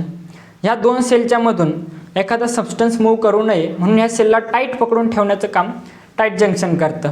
लिकेज प्रिव्हेंट करण्याचं काम करतं. ओके, तर इथे इंटरसेल्युलर जंक्शन हे कंप्लीट झालं. त्यानंतर एंडोसायटोसिस. सेल जे अन्न खाते त्याला एंडोसायटोसिस म्हणते, किंवा सेलच्या बाहेर जे अन्न टाकते, सबस्टन्स टाकते, त्याला काय म्हणतो आपण, एक्सक्रीशन. एंडोसायटोसिस आणि एक्झोसायटोसिस हे पण क्वासी-फ्लुइड नेचर आपल्याला एक्सप्लेन करतं. हे झालं मॉडेल्स. त्यानंतर 6वा जो पॉईंट आहे transport across the membrane. Transport across the membrane. आता 2 ट्रान्सपोर्ट आहेत, बल्क ट्रान्सपोर्ट आणि the specific transport. Bulk transport कशाला म्हणतो आपण, जर मोठा सबस्टन्स जर सेलच्या द्वारे आरपार करायचा असेल तर त्याला बल्क ट्रान्सपोर्ट म्हणतो. आणि जर स्मॉल सबस्टन्स स्पेसिफिक ट्रान्सपोर्ट, काही ठराविक सबस्टन्स जर पास करायचे असेल तर त्याला स्पेसिफिक ट्रान्सपोर्ट म्हणतो. आता आपल्याला माहिती आहे वॉटरची जी मुवमेंट होती, वॉटरच्या ट्रान्सपोर्टला आपण ऑस्मोसिस असे म्हणतो. वॉटरच्या ट्रान्सपोर्टला आपण ऑस्मोसिस म्हणतो. त्यानंतर ग्लुकोज आणि जे न्यूट्रल मॉलिक्यूल आहे आपल्याकडे, लिपिड आणि स्टिरॉइड, यांची जी मूवमेंट आहे, मेम्ब्रेनच्या अक्रॉस जी मूवमेंट आहे, त्यांना आपण सिंपल मूवमेंट असे म्हणतो, सिंपल ट्रान्सपोर्ट म्हणतो. ह्या simple transport he along the concentration gradient असणारी. अलॉंग द कॉन्सन्ट्रेशन ग्रॅडियंट म्हणजे काय? जास्तकडून कमीकडे. ओके, जास्तकडून कमीकडे. तर म्हणजे जर आपल्याला माहीत आहे एखादी संख्या, पाणी जे असेल ते कुठून कुठे त्याचा प्रवाह असतो, जास्त संख्येकडून कमी संख्येकडे त्याचा प्रवाह असतो. जिथे कमी असेल तिकडे ते जाईल. ओके, तर हे झालं आपल्याकडं सिंपल ट्रान्सपोर्ट. ओके, त्याच्यानंतर आपण जे हे न्यूट्रल मॉलिक्यूल झाले. न्यूट्रल मॉलिक्यूल नंतर जे पोलर मॉलिक्यूल्स आहेत, सोडियम आणि पोटॅशियम. सोडियम पोटॅशियम त्यांचं जे ट्रान्सपोर्ट होतं त्याच्यासाठी आपल्याकडे चॅनल्स प्रेझेंट असतात. त्याला आपण फॅसिलिटेड डिफ्युजन असे म्हणतो. ओके, तर सिंपल डिफ्युजन, फॅसिलिटेड डिफ्युजन हे आपण बघितलं. हे पण अलॉंग द कॉन्सन्ट्रेशन ग्रॅडियंट असतं, कमीकडून जास्तकडे, जास्तीकडून कमीकडे. आता तिसरा जो ट्रान्सपोर्ट आहे तो आहे ॲक्टिव्ह ट्रान्सपोर्ट. ॲक्टिव्ह ट्रान्सपोर्टमध्ये काय होतं? सोडियम पोटॅशियम पंप जे आहे ते आपल्याकडे ॲक्टिव्ह ट्रान्सपोर्टचे एक्झाम्पल आहेत. कमीकडून जास्त, जनरली प्रवाह कुठून असतो? जास्तकडून कमीकडे. पण ॲक्टिव्ह ट्रान्सपोर्टमध्ये कमीकडून जास्तकडे जायचं आहे. आता कमीकडून जास्तकडे जायचं आहे, याच्यासाठी एनर्जी लागते, त्याच्यामुळे त्याला आपण ATP खर्च होतात, त्याच्यामुळे आपण त्याला ॲक्टिव्ह ट्रान्सपोर्ट असे म्हणतो. आपण कोणकोणते ट्रान्सपोर्ट बघितले? सिंपल डिफ्युजन, फॅसिलिटेड डिफ्युजन आणि द ॲक्टिव्ह ट्रान्सपोर्ट. हे 3 टाईपचे ट्रान्सपोर्ट आपण मेम्ब्रेनच्या अक्रॉस बघितले आहेत. ओके, इथे आपला सेल मेम्ब्रेन हा पहिला पॉईंट क्लिअर झाला आहे. खूप इम्पॉर्टंट पॉईंट आहे. मॉडेल्सवरून क्वेश्चन येऊ शकतात किंवा ट्रान्सपोर्टपासून क्वेश्चन येऊ शकतात. ओके, तर हे झालं. आणि जे बायोकेमिकल ॲनालिसिस सांगितलं, चौथा पॉईंट, त्यामधून क्वेश्चन येऊ शकतात प्रोटीन आणि लिपिडच्या कॉन्सन्ट्रेशनवरून. आता पुढच्या पॉईंटकडे जाऊया, सेल वॉल. तर सेल वॉलकडे आपण 5 पॉईंटचा स्टडी करणार आहेत. Role of the cell wall. Prokaryotic सेलमध्ये पण सांगितलं, इथे पण सांगतोय. सेल वॉलचे रोल काय काय आहेत? सेल वॉल एक रिजिड स्ट्रक्चर आहेत. जे मॅक्रो मॉलिक्युल्स आहेत, मोठे जे मॉलिक्युल्स आहेत त्यांची एंट्री प्रिव्हेंट करणं हे सेल वॉलचं फंक्शन आहेत. सेलला फुटण्यापासून वाचणं, बस्टिंग अँड द कोलॅप्सिंगपासून, आदळण्यापासून आणि फुटण्यापासून वाचवण्यात कोणाचा सहभाग आहे? तर सेल वॉल वाचवतो. ओके, तर हे सेल वॉलचे फंक्शन आहेत. इथे सेल वॉलचे रोल आपण बघितले. आता जे अल्गा आहे तिचा सेल वॉल कशापासून बनलेला आहे ते आपण बघूया. अल्गा जो आहे लोअर प्लांट्समध्ये कन्सिडर केला जातो. अल्गा हा ॲक्वॅटिक प्लांट आहे जो की पाण्यात आढळतो. ॲक्वॅटिक म्हणजे पाण्यात आढळणारे. तर त्याचा जो सेल वॉल आहे तो स्लाइटली डिफरंट आहे. त्याचा जो सेल वॉल आहे अल्गाचा सेल वॉल तो आपल्याकडे cellulose, galactans, mannans and the calcium carbonate यापासून बनलेला आहे. हा झाला दुसरा पॉईंट. तिसरा जो पॉईंट आहे bryophytes, pteridophytes, gymnosperm and the angiosperm यांचा सेल वॉल कशापासून बनलेला आहे? तर यामध्ये यांचा cell wall primary cell wall आणि सेकंडरी सेल वॉल हे 2 टाईप्सचे सेल वॉल येतात. जे आपल्याकडे यंग सेल असते, मेरिस्टेमॅटिक सेल आणि द पॅरेन्कायमा सेल, यांच्यामध्ये आपल्याकडे प्रायमरी सेल वॉल असतो. तो प्रायमरी सेल वॉल आपल्याकडे सेल्युलोज, हेमिसेल्युलोज, पेक्टिन आणि प्रोटीनपासून बनलेला असतो. आणि ज्या यंग सेल असतात आपल्याकडे स्लेरेनकायमा अँड द कोलेनकायमा, यांच्यामध्ये आपल्याकडे ओल्ड सेल कोलेनकायमा अँड द स्लेरेनकायमा यांच्यामध्ये आपल्याकडं सेकंडरी सेल वॉल बनलेला असतो. आता हा सेकंडरी सेल वॉल कसा बनतो? जो प्रायमरी सेल वॉल असेल, प्रायमरी सेल वॉल आणि सेल मेम्ब्रेन या दोघांच्या मध्ये बनतो. ओके, जर आपण जो प्रायमरी सेल वॉल आहे तो ग्रो पण करू शकतोय आणि डेड पण होऊ शकतोय. आणि सेकंडरी सेल वॉल आहे तो डेड असतो. पेक्टिन आणि लिग्निनपासून बनलेला असतो. पेक्टिन आणि लिग्निनमुळे काय होतो? सेलमध्ये ते सबस्टन्स रिलीज करतात, त्यामुळे सेलचे जे फंक्शन असतात ते होत नाही आणि सेल डेड होते. तर इथे सेल वॉल बघितलं आपण, 3 पॉईंट इथे कवर झाले. आता प्लाझ्मोडेस्माटा म्हणजे काय? आता प्लाझ्मोडेस्माटाच्या आधी आपण चौथा जो पॉईंट आहे तो मिडल लॅमेला बघूया. मिडल लॅमेला म्हणजे काय? ह्या 2 सेल आहे समजा, ह्या 2 सेलला पकडून ठेवण्याचं जे काम करतो तो मिडल लॅमेला करतो. कॅल्शियम पॅक्टेटपासून हा बनलेला असतो. आता फूड रायपनिंग म्हणजे फळ पिकणे ज्याला आपण म्हणतो, त्याच्यामध्ये हा जो मिडल लॅमेला असतो तो पॉलीगॅलेक्टोरोनेज नावाच्या एन्झाईमपासून डायजेस्ट होतो आणि तेव्हा सेल फळ पिकते. तर फ्लेवर सेवर टोमॅटो बायोटेक्नॉलॉजीमध्ये तुम्ही बघणार आहात तिथे इथं याचा ॲप्लिकेशन केलं जातं। जर टोमॅटोला जास्त दिवस टिकवायचं आहे तर जो पॉलीगायलेक्टोरोनेज आहे त्याला लेस ॲक्टिव्ह करा, जेणेकरून मिडल लायमेला आपल्याकडे डायजेस्ट होणार नाही आणि फळ जास्त दिवस टिकून राहील। ओके, इथे त्याचं ॲप्लिकेशन आहेत। मिडल लायमेला कॅल्शियम पेक्टेटपासून बनलेला असतो। आता पाचवा जो पॉईंट आहे प्लाझ्मोडेस्माटा। आता प्लाझ्मोडेस्माटा हे काय आहे? आता ज्या दोन सेल आहेत त्या सेलमधून सबस्टन्स ट्रान्सपोर्ट करण्यासाठी जे कनेक्शन बनलेलं असतात त्या कनेक्शनला आपण काय म्हणतो? प्लाझ्मोडेस्माटा असं म्हणतो। आता हा प्लाझ्मोडेस्माटा कधी बनेल? सेल वॉल आणि कॅल्शियम पेप्टेट मिडल लायमेला हे जेव्हा ॲब्सेंट असतात तिथे त्या ठिकाणी आपल्याकडे प्लाझ्मोडेस्माटा बनतात। ओके, तर हे 5 पॉईंट आपले कव्हर झाले। इथे सेल वॉल हा दुसरा स्ट्रक्चर आपण कंप्लीट केला। त्यानंतर आपण वळूया एंडोमेम्ब्रेन सिस्टमकडे। आता एंडोमेम्ब्रेन सिस्टम म्हणजे काय? तर अशी सिस्टम जे ऑर्गनल्स एंडोमेम्ब्रेन सिस्टममध्ये असतात त्यांच्याकडे लेअर प्रेझेंट असते, मेम्ब्रेन प्रेझेंट असते आणि त्यांचे जे फंक्शन आहे ते कोऑर्डिनेटेड असतात। ज्या ऑर्गनल्सकडे मेम्ब्रेन प्रेझेंट असतात आणि त्यांचे फंक्शन कोऑर्डिनेटेड असतात म्हणजे एकमेकांवर डिपेंड असतात त्यांना आपण एंडोमेम्ब्रेन सिस्टम म्हणतो। तर एंडोमेम्ब्रेन सिस्टमचे टाईप्स कोण एंडोमेम्ब्रेन सिस्टममध्ये येतात? एंडोप्लाझ्मिक रेटिक्युलम, गॉल्जी बॉडी, त्याच्यानंतर लायसोझोम झाल्यानंतर व्हॅक्युअल आणि व्हेसिकल हे आपल्याकडे काय येतात? एंडोमेम्ब्रेन सिस्टमचे पार्ट आहेत। PYQमध्ये क्वेश्चन याच्यावरती देखील आलेला आहेत। ओके, तर आपण पुढचा पॉईंट बघूया। आता आपण एंडोप्लाझ्मिक रेटिक्युलमचा डिटेल स्टडी करूया। इथे 5 पॉईंटचा आपल्याला स्टडी करायचा आहे। पहिला जो पॉईंट आहे एंडोप्लाझ्मिक रेटिक्युलम म्हणजे काय?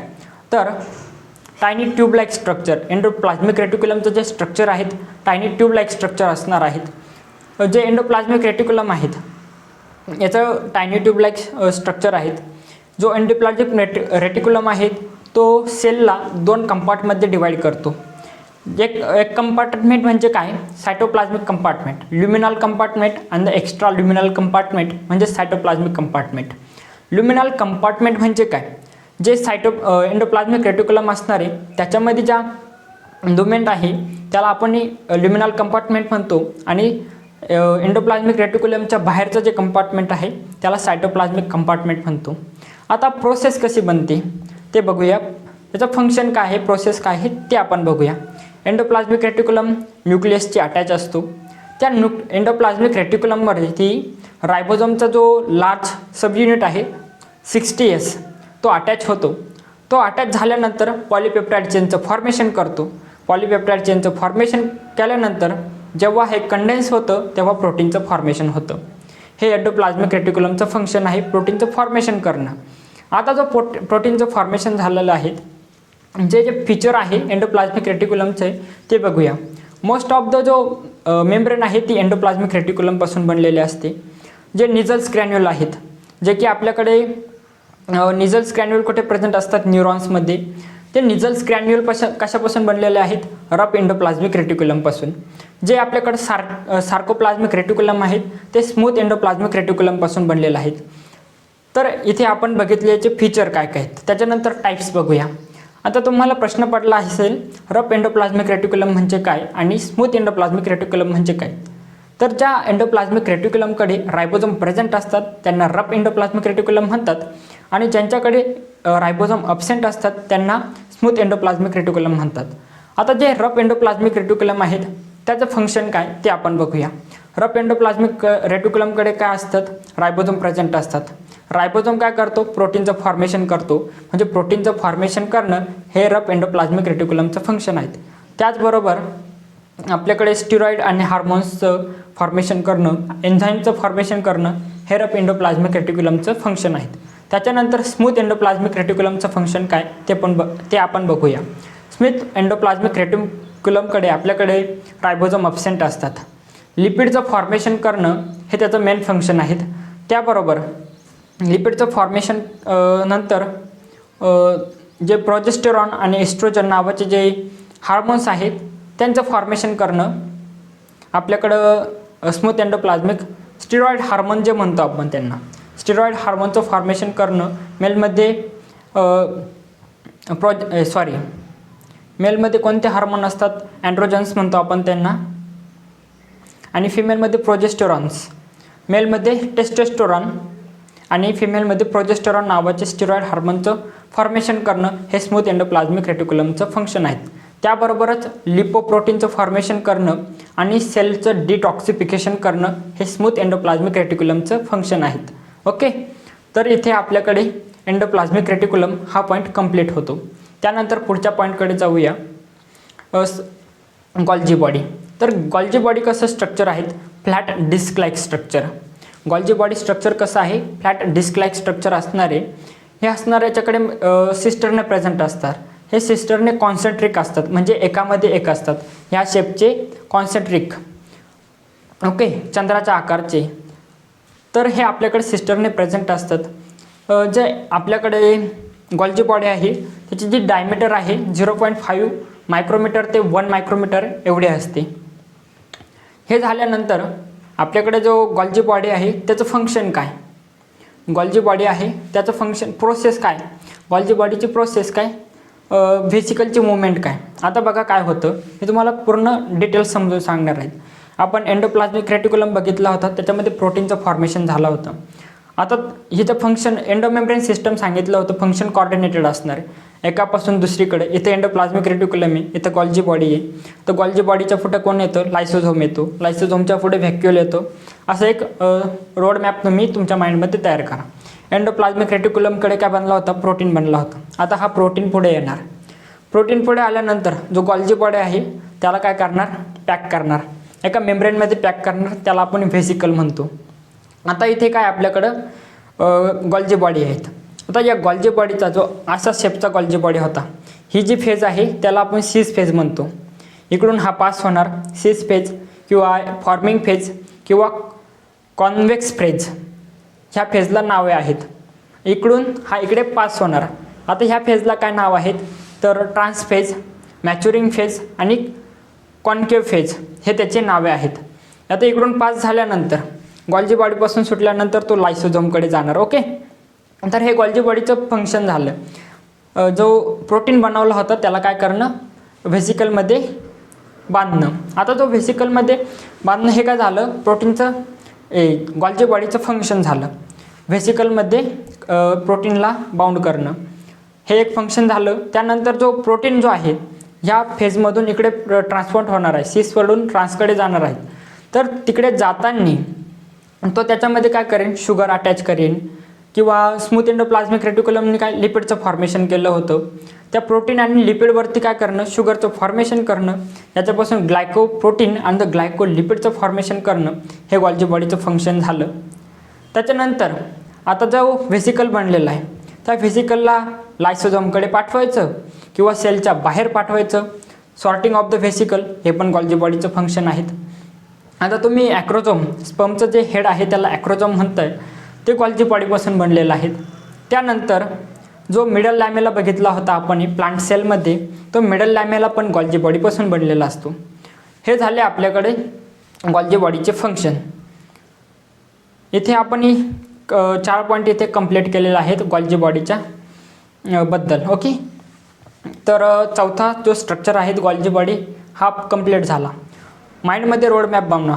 पहिल्यांदा आपण सेल मेम्ब्रेनचा स्टडी केला, त्याच्यानंतर सेल वॉलचा स्टडी केला, मग एंडोमेम्ब्रेन सिस्टममध्ये पहिला आपण एंडोप्लाझ्मिक रेटिक्युलमचा स्टडी केला. तिथं प्रोटीनचं फॉर्मेशन आणि लिपिडचं फॉर्मेशन झालं. त्याच्यानंतर गॉल्जी बॉडीकडे आलं. गॉल्जी बॉडीने काय केलं? त्या व्हेसिकलमध्ये प्रोटीन आणि लिपिडला बंद करून त्यांचं प्रोसेस करून ग्लायकोप्रोटीन आणि ग्लायकोलिपिडचं फॉर्मेशन केलं. आता आपण कुठे आलो होतो? गॉल्जी बॉडीकडे आलो. तर गॉल्जी बॉडीमध्ये आता मी काय आणलं होतं? Sorting of the vesicle. तो व्हेसिकल आला आहे त्याला सेलच्या बाहेर पाठवायचं की सेलमध्येच ठेवायचं? सेलच्या बाहेर पाठवलं तो भाग एक्सक्रीशन म्हणणार आपण त्याला, आणि जर सेलमध्येच राहिला तर त्याला इंट्रासेल्युलर व्हेसिकल म्हणतो. त्याचंच नाव आहे लायसोझोम. तर आता ह्या लायसोझोमचा आपण स्टडी करणार आहेत. तर हा लायसोझोम काय आहे? मेम्ब्रेन बाउंड स्ट्रक्चर आहेत. इंट्रासेल्युलर व्हेसिकलला आपण लायसोझोम असे म्हणतो. आता ह्या लायसोझोमचं जे फंक्शन आहे ते काय आहे? लायसोझोममध्ये एन्झाईम प्रेझेंट असतात. एन्झाईम कशासाठी? फूड डायजेस्ट करण्यासाठी एन्झाईम प्रेझेंट असतात. तर हे एन्झाईम आहे ते हायड्रोलिटिक एन्झाईम म्हणतात. ॲसिडिक pHला ते काय असतात, ॲक्टिव्ह असतात. ॲक्टिव्ह ॲसिडिक pH हा क्वेश्चन येऊ शकतो. जे हायड्रोलायटिक एन्झाईम आहेत, लायसोझोमचे जे हायड्रोलायटिक एन्झाईम आहेत ते कुठे ॲक्टिव्ह असेल, ॲसिडिक pHला की बेसिक pHला? तर तुमचा आन्सर जे असेल ते ॲसिडिक pH असणार आहे, बरोबर. तर हायड्रोलायटिक एन्झाईम जर कार्बोहायड्रेट असेल, कार्बोहायड्रेटला डायजेस्ट करण्यासाठी कार्बोहायड्रेटेज, प्रोटीनला डायजेस्ट करण्यासाठी प्रोटीएज, न्यूक्लियसला डायजेस्ट करण्यासाठी न्यूक्लियस, हेच वेगवेगळे प्रकारचे काय असणार आहे आपल्याकडे तिथे एन्झाईम प्रेझेंट असणार आहे. आता जे लायसोझोम आहे त्याचे वेगवेगळे टाईप्स आहेत. प्रायमरी लायसोझोम, सेकंडरी लायसोझोम आणि टर्चरी लायसोझोम. प्रायमरी लायसोझोमचं फंक्शन काय, एन्झाईम प्रेझेंट असतात. सेकंडरी जो लायसोझोम आहे त्या लायसोझोममध्ये काय होतं, डायजेशन सुरू होतं, सेलचं डायजेशन करणं सुरू आहे. आणि जो टर्चरी लायसोझोम कोणाला म्हणतो, ज्या लायसोझोममध्ये डायजेशन कंप्लीट झालं. आता याच्या व्यतिरिक्त एक अजून लायसोझोम असतो ज्याला की ऑटोफेजी लायसोझोम म्हणतो. जे ओल्ड ऑर्गनल्स असेल जसे की मायटोकॉन्ड्रिया, त्यांचं काम झालेलं आहे, एनर्जी त्यांनी सेलला देऊन टाकलेली, ते ओल्ड झालेले, त्यांना काय करणं, इनगल्फ करणं, रिसायकलिंग करणं, त्यांना इनगल्फ करून त्यांच्यापासून नवीन एखाद्या ऑर्गनल्सचं फॉर्मेशन करणं किंवा एखाद्या नवीन प्रोसेसमध्ये एनर्जी युटिलाइज करणं, त्याला आपण काय म्हणतो, रिसायकलिंग ऑफ द ऑर्गनल्स. तर हे झालं आपल्याकडे लायसोझोमचं फंक्शन. आता एन्झाईम हे मायटोकॉन्ड्रियामध्ये पण प्रेझेंट असतात. मग क्वेश्चन असा येऊ शकतो, लायसोझोममध्ये जास्त एन्झाईम का मायटोकॉन्ड्रियामध्ये जास्त एन्झाईम? तर याचं उत्तर आहे मायटोकॉन्ड्रियामध्ये जास्त एन्झाईम प्रेझेंट असतात. तर जो लायसोझोम आहे तो वेगवेगळ्या प्रकारची मॉर्फोलॉजी शो करतो.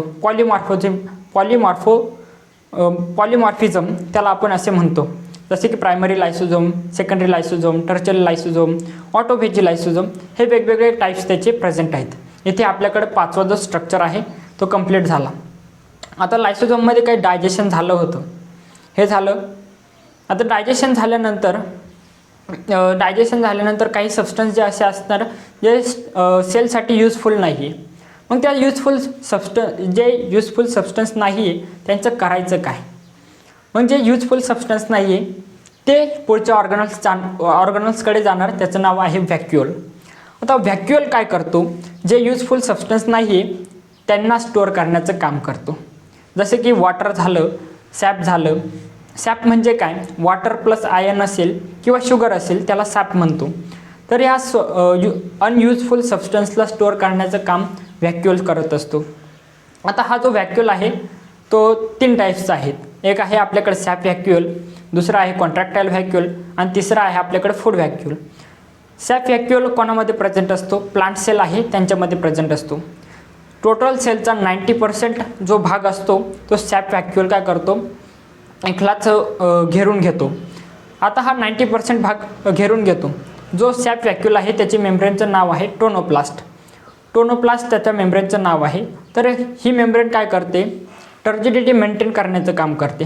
टर्जिडिटी म्हणजे काय, सेलमध्ये आयन्स, व्हॅक्युअल आहे त्याच्यामध्ये आयन्स प्रेझेंट असणारे. व्हॅक्युअलमध्ये आयन्सचं कन्सन्ट्रेशन जास्त असतं सायटोप्लाझमपेक्षा.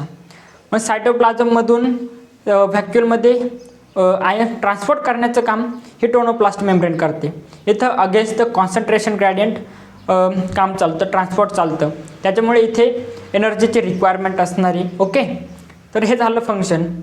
आता सेलमध्ये आयन्स येत आहेत म्हणजे आयन्सचे जे कन्सन्ट्रेशन आहेत ते व्हेरिएबल होणार. ते कन्सन्ट्रेशन मेंटेन करण्याचं काम ह्या मेम्ब्रेनचं आहे. सॅप व्हॅक्युअलचं फंक्शन हे मेन फंक्शन आहेत. ओके, सॅप व्हॅक्युअल काय आहे ते बघितलं. त्यानंतर कॉन्ट्रॅक्टाईल व्हॅक्युअलकडे जाऊया आपण.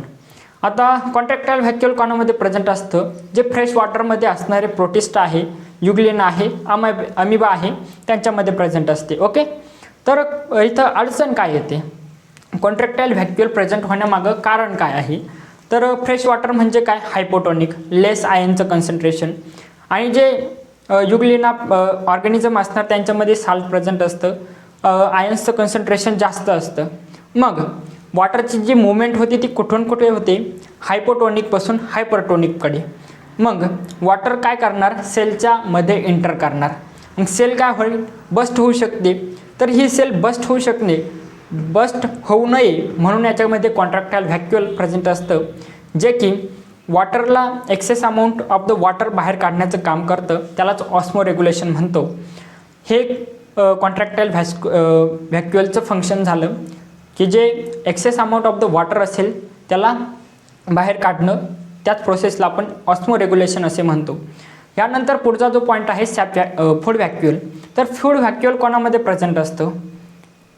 जो युग्लिना आहे, प्रोटिस्टा युग्लिना त्याच्यामध्ये येतो आणि जे मॅक्रोफेज नावाचा सेल आहे त्यांच्यामध्ये फूड व्हॅक्युअल प्रेझेंट असतो. ओके, तर फूडला स्टोअर करण्याचं काम हे त्यांचं व्हॅक्युअलचं असतं. हे झाले आपल्याकडे व्हॅक्युअल. टोटल 6 पॉईंटचा आपण इथे स्टडी केलेला आहे. पुढचा जो पॉईंट आहे 7 नंबरचा पॉईंट तो आहे आपल्याकडे रायबोझोम. आता रायबोझोमची डिस्कवरी कशी झाली? 1953मध्ये जॉर्ज पॅलाडे नावाच्या शास्त्रज्ञाने सेलमध्ये काहीतरी ऑब्झर्व केलं. ग्रॅन्युलर दाणेदार स्ट्रक्चर ऑब्झर्व केले. त्याच ग्रॅन्युलर स्ट्रक्चर म्हणजे रायबोझोम होते. आता हे रायबोझोमचा आपण स्टडी केलेला आहे प्रोकॅरियोटिक सेलमध्ये, इथे पण करणार. प्रोकॅरियोटिक सेलचा जो रायबोझोम असतो तो 70S, युकॅरियोटिक सेलचा जो रायबोझोम आहे तो 80S. तर टाईप्स कोणकोणते येतात? जर सायटोप्लाझममध्ये जर रायबोझोम प्रेझेंट असेल तर 70S आणि 80S हे त्याचे टाईप्स पडतात. 70S प्रोकॅरियोटिक सेलमध्ये प्रेझेंट असतो, 80S युकॅरियोटिक सेलमध्ये प्रेझेंट असतो. आणि जर ऑर्गनल्समध्ये प्रेझेंट असेल तर ते 70 टाईप्सचे असतात. आपल्याकडे क्लोरोप्लास्ट आणि मायटोकॉन्ड्रिया या 2 ऑर्गनल्सकडे रायबोझोम प्रेझेंट असतात. हा क्वेश्चन PYQमध्ये आलेला आहे, तुम्हाला लक्षात ठेवायचा आहे. क्लोरोप्लास्ट आणि मायटोकॉन्ड्रिया यांच्या सायटोप्लाझममध्ये आपल्याकडे 70S नावाचा रायबोझोम प्रेझेंट असतो आणि डबल स्टँडर्ड DNA प्रेझेंट असतो, हे पण लक्षात ठेवा. तर हा रायबोझोम जो आहे तो S म्हणजे काय? तो 70S किंवा 80S म्हणतो, त्यामध्ये जो S म्हणजे काय? सेडिमेंटेशन कॉफिशियंट म्हणतो त्याला आपण, किंवा स्वेडबर्ग कॉन्स्टंट असे म्हणतो. Indirect measurement of the density. Density indirect measure करण्याचं हे एक युनिट आहेत, थोडक्यात असं समजून घ्या. ओके, तर हे झालं आपल्याकडं रायबोझोम. तर रायबोझोम जे आहे 70S आणि 80S. 70Sमध्ये 30S आणि 50S हे 2 सब युनिट असतात. 30Sमध्ये आपल्याकडे 16S RNA असतो आणि 50Sमध्ये आपल्याकडे 23 आणि 5S RNA असतो. ओके, त्यानंतर आपल्याकडे 80Sमध्ये 40S आणि 60S RNA असतात, हे सब युनिट असतात. 40Sमध्ये आपल्याकडे 80S RNA असतात आणि आपल्याकडे 60Sमध्ये आपल्याकडे 28S आणि 5S आणि 5.8S RNA प्रेझेंट असतात. Total 80 type of the RNA इथे प्रेझेंट असतात. हे इथे 7व्या नंबरचा पॉईंट जो आहे आपल्याकडे रायबोझोम तो पण कंप्लीट झालेला आहे. आता 8व्या नंबरचा जो पॉईंट आहे तो आपल्याकडे आहे मायटोकॉन्ड्रिया. तुम्हाला मायटोकॉन्ड्रिया म्हणजे power house of the cell हे माहीतच असेल, पण पॉवर हाऊस म्हणण्यामागे त्याचं कारण काय आहे? कारण ATPचं इथे फॉर्मेशन होतं. ते कसं होतं, स्ट्रक्चर काय ते आपण थोडक्यात समजून घेऊया. तर मायटोकॉन्ड्रियाचं जे स्ट्रक्चर आहे, जिथे सेल जास्त ॲक्टिव्ह असतात तिथे मायटोकॉन्ड्रिया जास्त प्रेझेंट असतात. जसे की मसल सेल, आपण वर्कआउट करतो, वर्कआउटमध्ये आपल्या मसल सेलवर स्ट्रेच येतो, तिथे आपल्याला ATPची गरज असतात, तिथे मायटोकॉन्ड्रिया जास्त अमाऊंटमध्ये प्रेझेंट असतात. आता हे मायटोकॉन्ड्रिया आहे ते बघण्यासाठी आपल्याला स्टेन करावं लागतं त्यांना. जानस ग्रीन नावाच्या स्टेनने जेव्हा आपण स्टेन करतो, स्टेन म्हणजे काय, थोडक्यात कलर देणे. तर कलर दिल्यानंतर ते आपल्याला व्हिजिबल असतात, हे आपल्याला कळालं. जे मायटोकॉन्ड्रिया असतात power house of the cell असतात. तर मायटोकॉन्ड्रियाचं स्ट्रक्चर काय ते आपण बघूया. त्यापूर्वी मायटोकॉन्ड्रिया जो आहे त्याचे डायमीटर काय ती आपण बघूया. जो मायटोकॉन्ड्रिया आहे त्याची डायमीटर 0.2 ते 1 मायक्रोमीटर एवढे असते आणि त्याची लेंथ जी असते ती 1 मायक्रोमीटर ते 4.1 मायक्रोमीटर एवढे असते. यापूर्वी आपण कोणाची बघितली होती, गॉल्जी बॉडीची बघितली होती, 0.5 ते 1 मायक्रोमीटर. मग याच्यामध्ये डायमीटर जास्त कोणाची, तर गॉल्जी बॉडीची जास्त येते, कारण इथे 0.2 मायक्रोमीटर ते 1 मायक्रोमीटर आहे आणि तिथे 0.5 मायक्रोमीटर ते 1 मायक्रोमीटर एवढे आहे. तर डायमीटरवरती सुद्धा क्वेश्चन येऊ शकतो आहे मॅच द फॉलोविंगमध्ये वेगवेगळ्या ऑर्गनल्सचा. तर मायटोकॉन्ड्रियाचा जो स्ट्रक्चर आहे त्याचा स्टडी करूया. आउटर मेम्ब्रेन जे आहे ते लिपिड बायलेअरने बनलेले असते, प्लस त्याच्यामध्ये पोरिन्स प्रोटीन प्रेझेंट असतात. इनर मेम्ब्रेन जी आहे मायटोकॉन्ड्रियाची ती इनफोल्डिंग शो करते. त्या इनफोल्डिंगला आपण स्ट्रोमा असे म्हणतो, त्या इनफोल्डिंगला आपण क्रिस्टे असे म्हणतो. तर जे सायटोप्लाझम आहे त्याला मॅट्रिक्स असे म्हणतो. ओके, तर जी इनर मेम्ब्रेन आहे त्याच्याकडे इलेक्ट्रॉन ट्रान्सपोर्ट चेनसाठी आपल्याकडे इलेक्ट्रॉन ट्रान्सपोर्ट चेनचे एन्झाईम इथे प्रेझेंट असतात इनर मेम्ब्रेनमध्ये. त्याचबरोबर जे मॅट्रिक्स आहेत त्या मॅट्रिक्समध्ये आपल्याकडे double standard DNA circular DNA present असतो. DNA हा जनरली लिनियर असतो, पण इथे सर्क्युलर DNA कारण हा ऑर्गनल्समध्ये प्रेझेंट आहेत. आणि रायबोझोम कोणता प्रेझेंट असणार ते सांगितलं मी, 70S रायबोझोम इथे प्रेझेंट असणार. तर या मॅट्रिक्समध्ये काय काय होतं, जी लिंक रिॲक्शन आहे ती इथे होते, क्रेब्स सायकल होते आणि इथे इलेक्ट्रॉन ट्रान्सपोर्ट चेन होते. इलेक्ट्रॉन ट्रान्सपोर्ट चेनमधून जे मॅट्रिक्समधून हायड्रोजन पेरिन्यूक्लिअर स्पेसमध्ये जाणार, इंटरमेम्ब्रेन स्पेसमध्ये जाणार. इंटरमेम्ब्रेन स्पेसमध्ये हायड्रोजन गेल्यानंतर जो F1 पार्टिकल असणार आहे तो तिथे रोटेट होणार. तिथून तो हायड्रोजन मध्ये येणार, ऑक्सिजन संगे बाइंड होणार आणि वॉटरचं फॉर्मेशन होणार. जेव्हा तो मध्ये येतो त्यावेळी तो ATPचं फॉर्मेशन होतं. ही ती प्रोसेस आहे ATP फॉर्मेशनची. तर जो रायबोझोम आहे तिथे एरोबिक रेस्पिरेशन होतं. इथे ऑक्सिजनचं युटिलायझेशन होतं आणि वॉटरचं फॉर्मेशन होतं. जे डिव्हिजन होतं ते कोणतं डिव्हिजन होतं, तर बायनरी फिजन नावाचं इथे काय होतं, डिव्हिजन होतं. ओके, तर हे आपल्याला समजलं असेल. मायटोकॉन्ड्रियाची डिटेल इन्फॉर्मेशन मी इथे सांगितली आहे. यानंतर पिगमेंट नावाचा टॉपिक आहे, तो आपण स्टडी करणार आहे.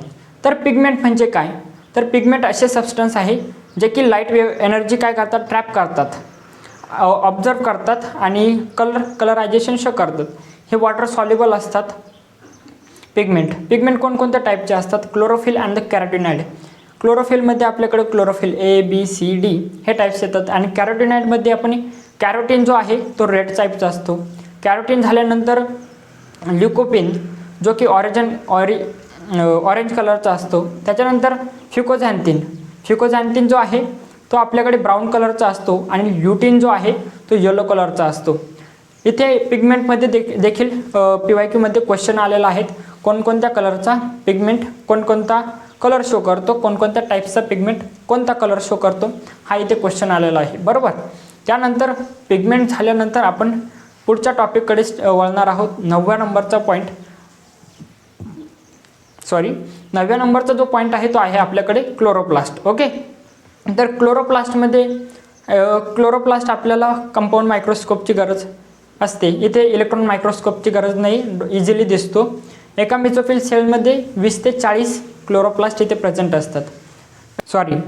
प्लास्टिड हा क्लोरोप्लास्ट हा टाईप्स आहे आणि प्लास्टिडचा आपल्याला स्टडी करायचा आहे. तर प्लास्टिडचे बेसिकली 3 टाईप्स पडतात. पहिला म्हणजे क्रोमोप्लास्ट, दुसरा म्हणजे क्लोरोप्लास्ट आणि तिसरा म्हणजे ल्युकोप्लास्ट. तर क्रोमोप्लास्ट कशाला म्हणतात, जिथे कलर प्रेझेंट असतो त्याला आपण क्रोमोप्लास्ट म्हणतात. जसे की फ्लावर आणि फ्रूट असेल तर त्यांच्यामध्ये क्रोमोप्लास्ट प्रेझेंट असतो. क्लोरोप्लास्ट तर तिथे पिगमेंट कोणकोणते प्रेझेंट असणार, कॅरोटीन आणि आपल्याकडे कॅरोटीनमध्ये कलर येतात तर कॅरोटीन प्रेझेंट असणार आणि क्लोरोफिल प्रेझेंट असणार. ओके, तर आणि क्लोरोप्लास्टमध्ये जे काही ग्रीन पार्ट असतात तिथे आपल्याकडे क्लोरोप्लास्ट प्रेझेंट असतो. तर या क्लोरोप्लास्टमध्ये आपल्याकडे जो ग्रीन पार्ट असेल जसे की लिप, तिथे आपल्याकडे क्लोरोप्लास्ट प्रेझेंट असणार आहे. आणि तिसरा म्हणजे ल्युकोप्लास्ट. तर ल्युकोप्लास्ट हा कलरलेस प्लास्टिड आहेत. तर हा ल्युकोप्लास्टमध्ये 3 टाईप्स पडतात, ल्युकोप्लास्ट, अमायलोप्लास्ट, ॲल्युरोप्लास्ट अँड द इलायलोप्लास्ट.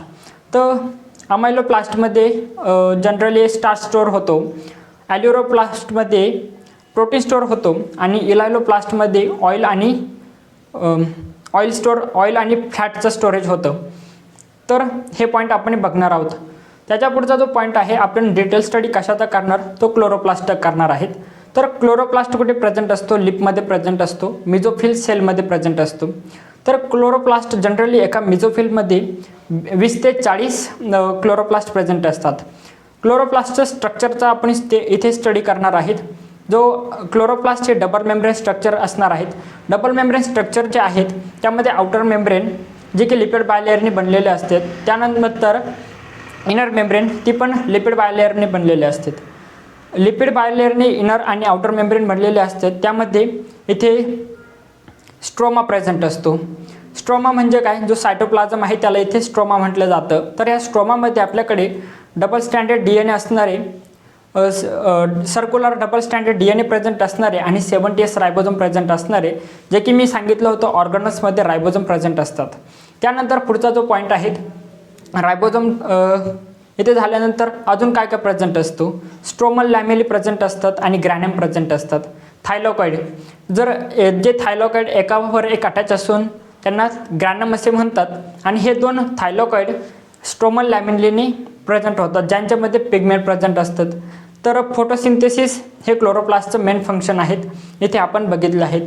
तर इथे क्लोरोप्लास्ट नावाचा जो पॉईंट आहे तो आपला कंप्लीट झाला. आता इथे 11व्या नंबरचा जो पॉईंट आहे आपला तो आहे सायटोस्केलेटल एलिमेंट. तर सायटोस्केलेटल एलिमेंट कशाला म्हणतात, सेलमध्ये प्रोटीनचे जे सपोर्टिंग स्ट्रक्चर असतात त्यांना आपण सायटोस्केलेटल एलिमेंट असे म्हणतो. यांचं फंक्शन काय काय आहे, मोटेलिटी देणं, सेलला सपोर्ट देणं आणि शेप देणं हे त्यांचं फंक्शन आहेत. त्यांच्या टाईप्स जे असतात ते टाईप्स त्यांचे कशावरून, डायमीटरवरून ठरतात. तर 3 टाईप्स आहेत त्यांच्यामध्ये, microfilament, intermediate filament, intermediate filament and the microtubule. जो मायक्रोफिलामेंट आहे त्याचे डायमीटर 5 नॅनोमीटर असते. जो इंटरमिजिएट फिलामेंट आहे त्याची डायमीटर 10 नॅनोमीटर असते आणि तो मायक्रोट्युब्युल आहे त्याची डायमीटर 25 नॅनोमीटर एवढे असते. तर हे 3 टाईप असतात.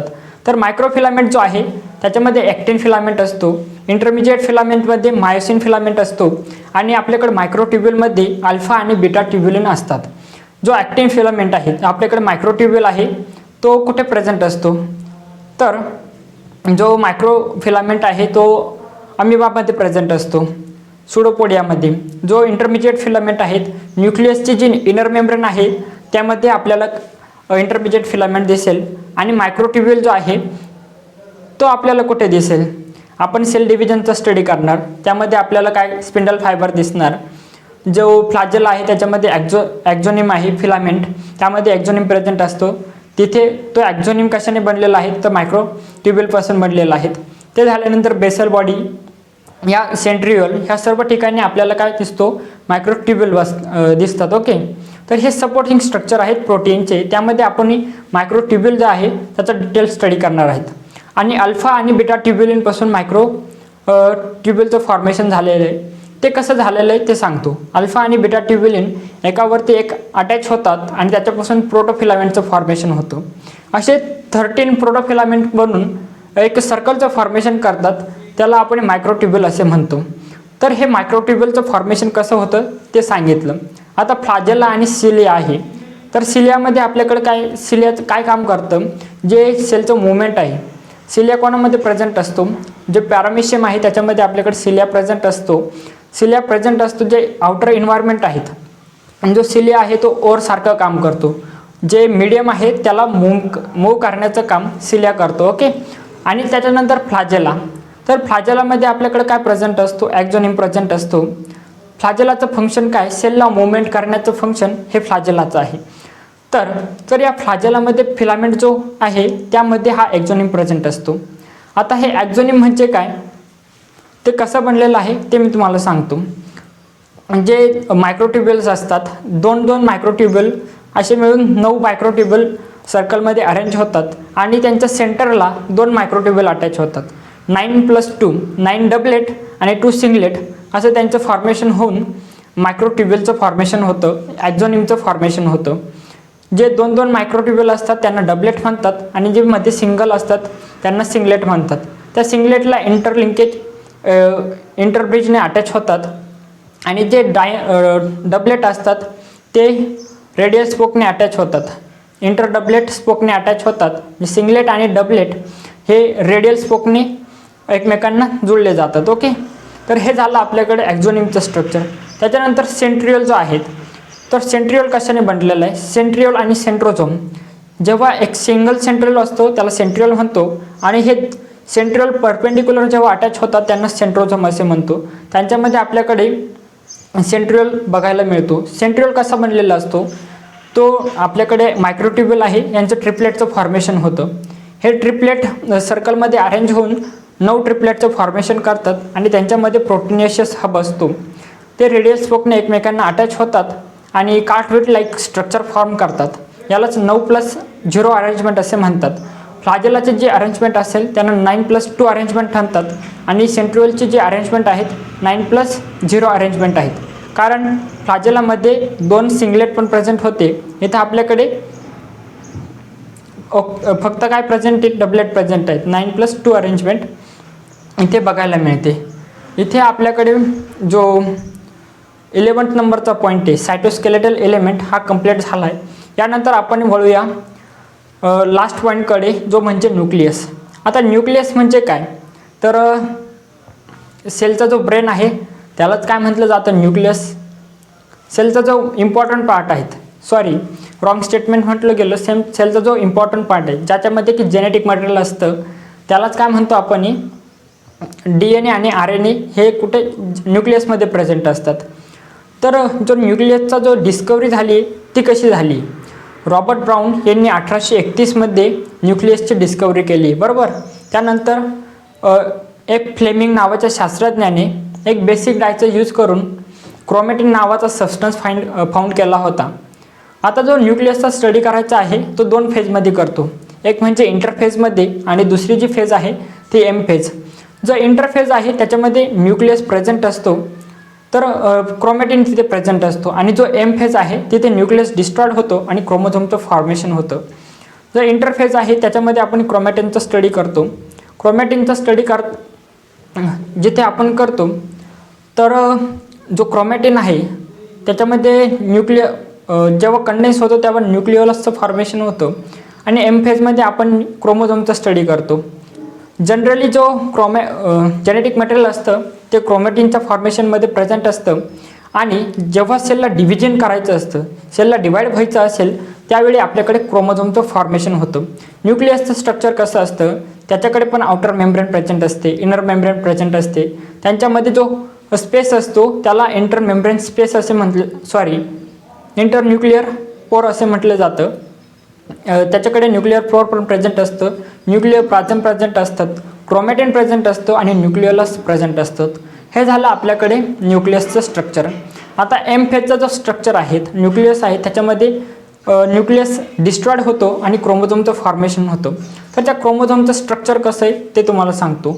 टिलोमियर प्रेझेंट असतात, जो एंडचा पार्ट असणार टिलोमियर, आर्म प्रेझेंट असतात, सिंगल आर्मला आपण आर्ट म्हणणार आणि 2 आर्मला आपण क्रोमॅटिड म्हणणार। ह्या आर्म सेंट्रोमियरने आपल्याला अटॅच झालेला असतात, त्यांच्यावरती कायनेटोकोर प्रेझेंट असतात ज्यावरती की स्पिंडल फायबर अटॅच होतात। हे झालं आपल्याकडे क्रोमॅटिनचं स्ट्रक्चर। जे सेंट्रोमियर आहे तिथं प्रायमरी कॉन्स्ट्रिक्शन होतं आणि जे टिलोमियर आहे तिथे सेकंडरी कॉन्स्ट्रिक्शन होतं। आता ह्या क्रोमोझोमचे वेगवेगळे टाईप पडतात। जर सेंट्रोमियर मिडलला असेल तर मेटासेंट्रिक, थोडं वरती असेल तर सब मेटासेंट्रिक, जर एंडकडे असेल तर ॲक्रोसेंट्रिक, आणि जर एंडला असेल तर टिलोसेंट्रिक, असे क्रोमोझोमचे 4 मेन टाईप्स पडतात। ओके, हा झाला 12th नंबरचा न्यूक्लियस पॉईंट कंप्लीट। इथे आपले 2 इम्पॉर्टंट पॉईंट कंप्लीट झाले, प्रोकॅरियोटिक सेल आणि यूकॅरियोटिक सेल। यानंतर तिसऱ्या पॉईंटकडे आपण जाऊ, what is cell, definition of the cell. तर सेल म्हणजे काय ते तुम्हाला पहिल्या लेक्चरमध्ये पण सांगितलं, मी आत्ता पण सांगतोय। Cell is a fundamental structural and the functional unit of the life. Cell हे structural and the functional unit आहे। तर आपण कसं काय म्हणू शकतो की सेल हे structural and the functional unit of the life आहे, ह्याचा प्रूफ काय, तर युनिसेल्युलर जी सेल असते त्या युनिसेल्युलर सेल जी असेल ती इंडिपेंडन्स एक्झिस्टन्स शो करते। जे सगळे इसेन्शियल फंक्शन असेल ती सगळी ती स्वतः परफॉर्म करते। जर सेलपेक्षा जर तिचा छोटा ऑर्गनल्स जर कन्सिडर केला तर तो पूर्ण फंक्शन आपले सेलचे परफॉर्म करू शकत नाही। त्याच्यामुळे आपण सेलला काय म्हणतो, functional structural and the functional unit असे म्हणतो। तर हे झाल्यानंतर आपण सेलची डेफिनेशन बघितली, सेलचा प्रूफ बघितला, काही डिस्कवरी बघणार आहेत। तर फर्स्ट जी सेल होती डेड सेल, रॉबर्ट हुक यांनी फाउंड केली 1665 मध्ये कॉर्कमध्ये। त्याच्यानंतर अँटॉइन वन लिव्हनहॉक 1674 मध्ये त्यांनी फर्स्ट लिव्हिंग सेल ऑब्झर्व केली। त्याच्यानंतर रॉबर्ट ब्राउन यांनी 1831 मध्ये न्यूक्लियसचं फॉर्मेशन केलं, न्यूक्लियस ऑब्झर्व केला। जो कंपाऊंड मायक्रोस्कोप आहे 1590 मध्ये हान्स ख्रिस्तियन आणि झाचारी जॉन्सेन यांनी कंपाऊंड मायक्रोस्कोपचं फॉर्मेशन केलं। आणि 1950मध्ये अन्स रुस्का आणि मॅक्स नोल यांनी इलेक्ट्रॉन मायक्रोस्कोपचं फॉर्मेशन केलं. तर इथे डेफिनेशन ऑफ द सेल हा पॉईंट इथे आपण कंप्लीट केला आहे. याच्या पुढचा जो पॉईंट आहे तो आहे सेल थिअरी. तर सेल थिअरीमध्ये आपण 3 शास्त्रज्ञांचा जनरली स्टडी करणार आहेत. फर्स्ट म्हणजे मॅथेस शेल्डेन. तर 1938मध्ये मॅथेस शेल्डेन जे की जर्मन बॉटॅनिस्ट होते, तर त्यांनी काय प्लांटवरती स्टडी केला. All plants are the made up of the cells हे स्टेटमेंट त्यांनी दिलेलं होतं. प्लांट सेल्सवरती त्यांनी स्टडी केला होता मॅथेस शेल्डेन यांनी. आणि यानंतर 1839मध्ये थिओडॉर श्वान जे की ब्रिटिश झुलॉजिस्ट होते, त्यांनी ॲनिमल सेलवर स्टडी केला. Cell wall is a unique character of the plant cell हे स्टेटमेंट त्यांनी दिलं होतं. All plants and the animals are the made up of the cells and the its product हे स्टेटमेंट देखील आपल्याकडं थिओडॉर श्वान यांनी दिलेलं होतं. तर जी कंप्लीट सेल थेअरी दिलेली होती या दोघांनी, तर ती सेल थेअरी काय होती की all organism are the made up of the cells and the its product. पण हे नाही सांगू शकले की नवीन सेलचं फॉर्मेशन कसं झालं. इथं हा त्यांचा ड्रॉबॅक झाला. यानंतर 1855मध्ये रॉडॉल्फ व्हर्च नावाच्या शास्त्रज्ञांनी जी सेल थेअरी यांनी दिलेली होती त्याचं मॉडिफिकेशन केलं. तर त्यांनी काय सांगितलं, जी सेल असते ती सेल डिव्हिजनसाठी कॅपेबल असते. Every new cell is arise from the pre existing cell. जी नवीन सेल फॉर्म झालेली आहे ती पूर्वीच्या सेलपासून फॉर्म झालेली आहे. ओमनिस सेल्युला ई सेल्युला या टर्ममधून आपल्याला समजते. तर मग यांनी फायनल सेल थेअरी काय दिली की all organism are the made up of the cells and the its product. New cell is arise from the pre existing cell by the cell division. इथे आपल्या टोटल हे सेल थेअरी कंप्लीट झाली. पण यानंतर sale theory apply कोणावर होत नाही ते तुम्हाला सांगतो. सेल थेअरी जे व्हायरस असेल, व्हायरॉइड्स असेल आणि लायकन्स असेल यांच्यावरती सेल थेअरी अप्लायड होत नाही. इथे cell the unit of the life हा संपूर्ण चॅप्टर आपण रिवाईज केलेला आहे. याचप्रमाणे आपण पुढील चॅप्टर देखील रिवाईज करणार आहोत. व्हिडिओ कशी वाटली ही कमेंटमध्ये नक्की सांगा आणि चॅनलला सबस्क्राईब करायला विसरू नका.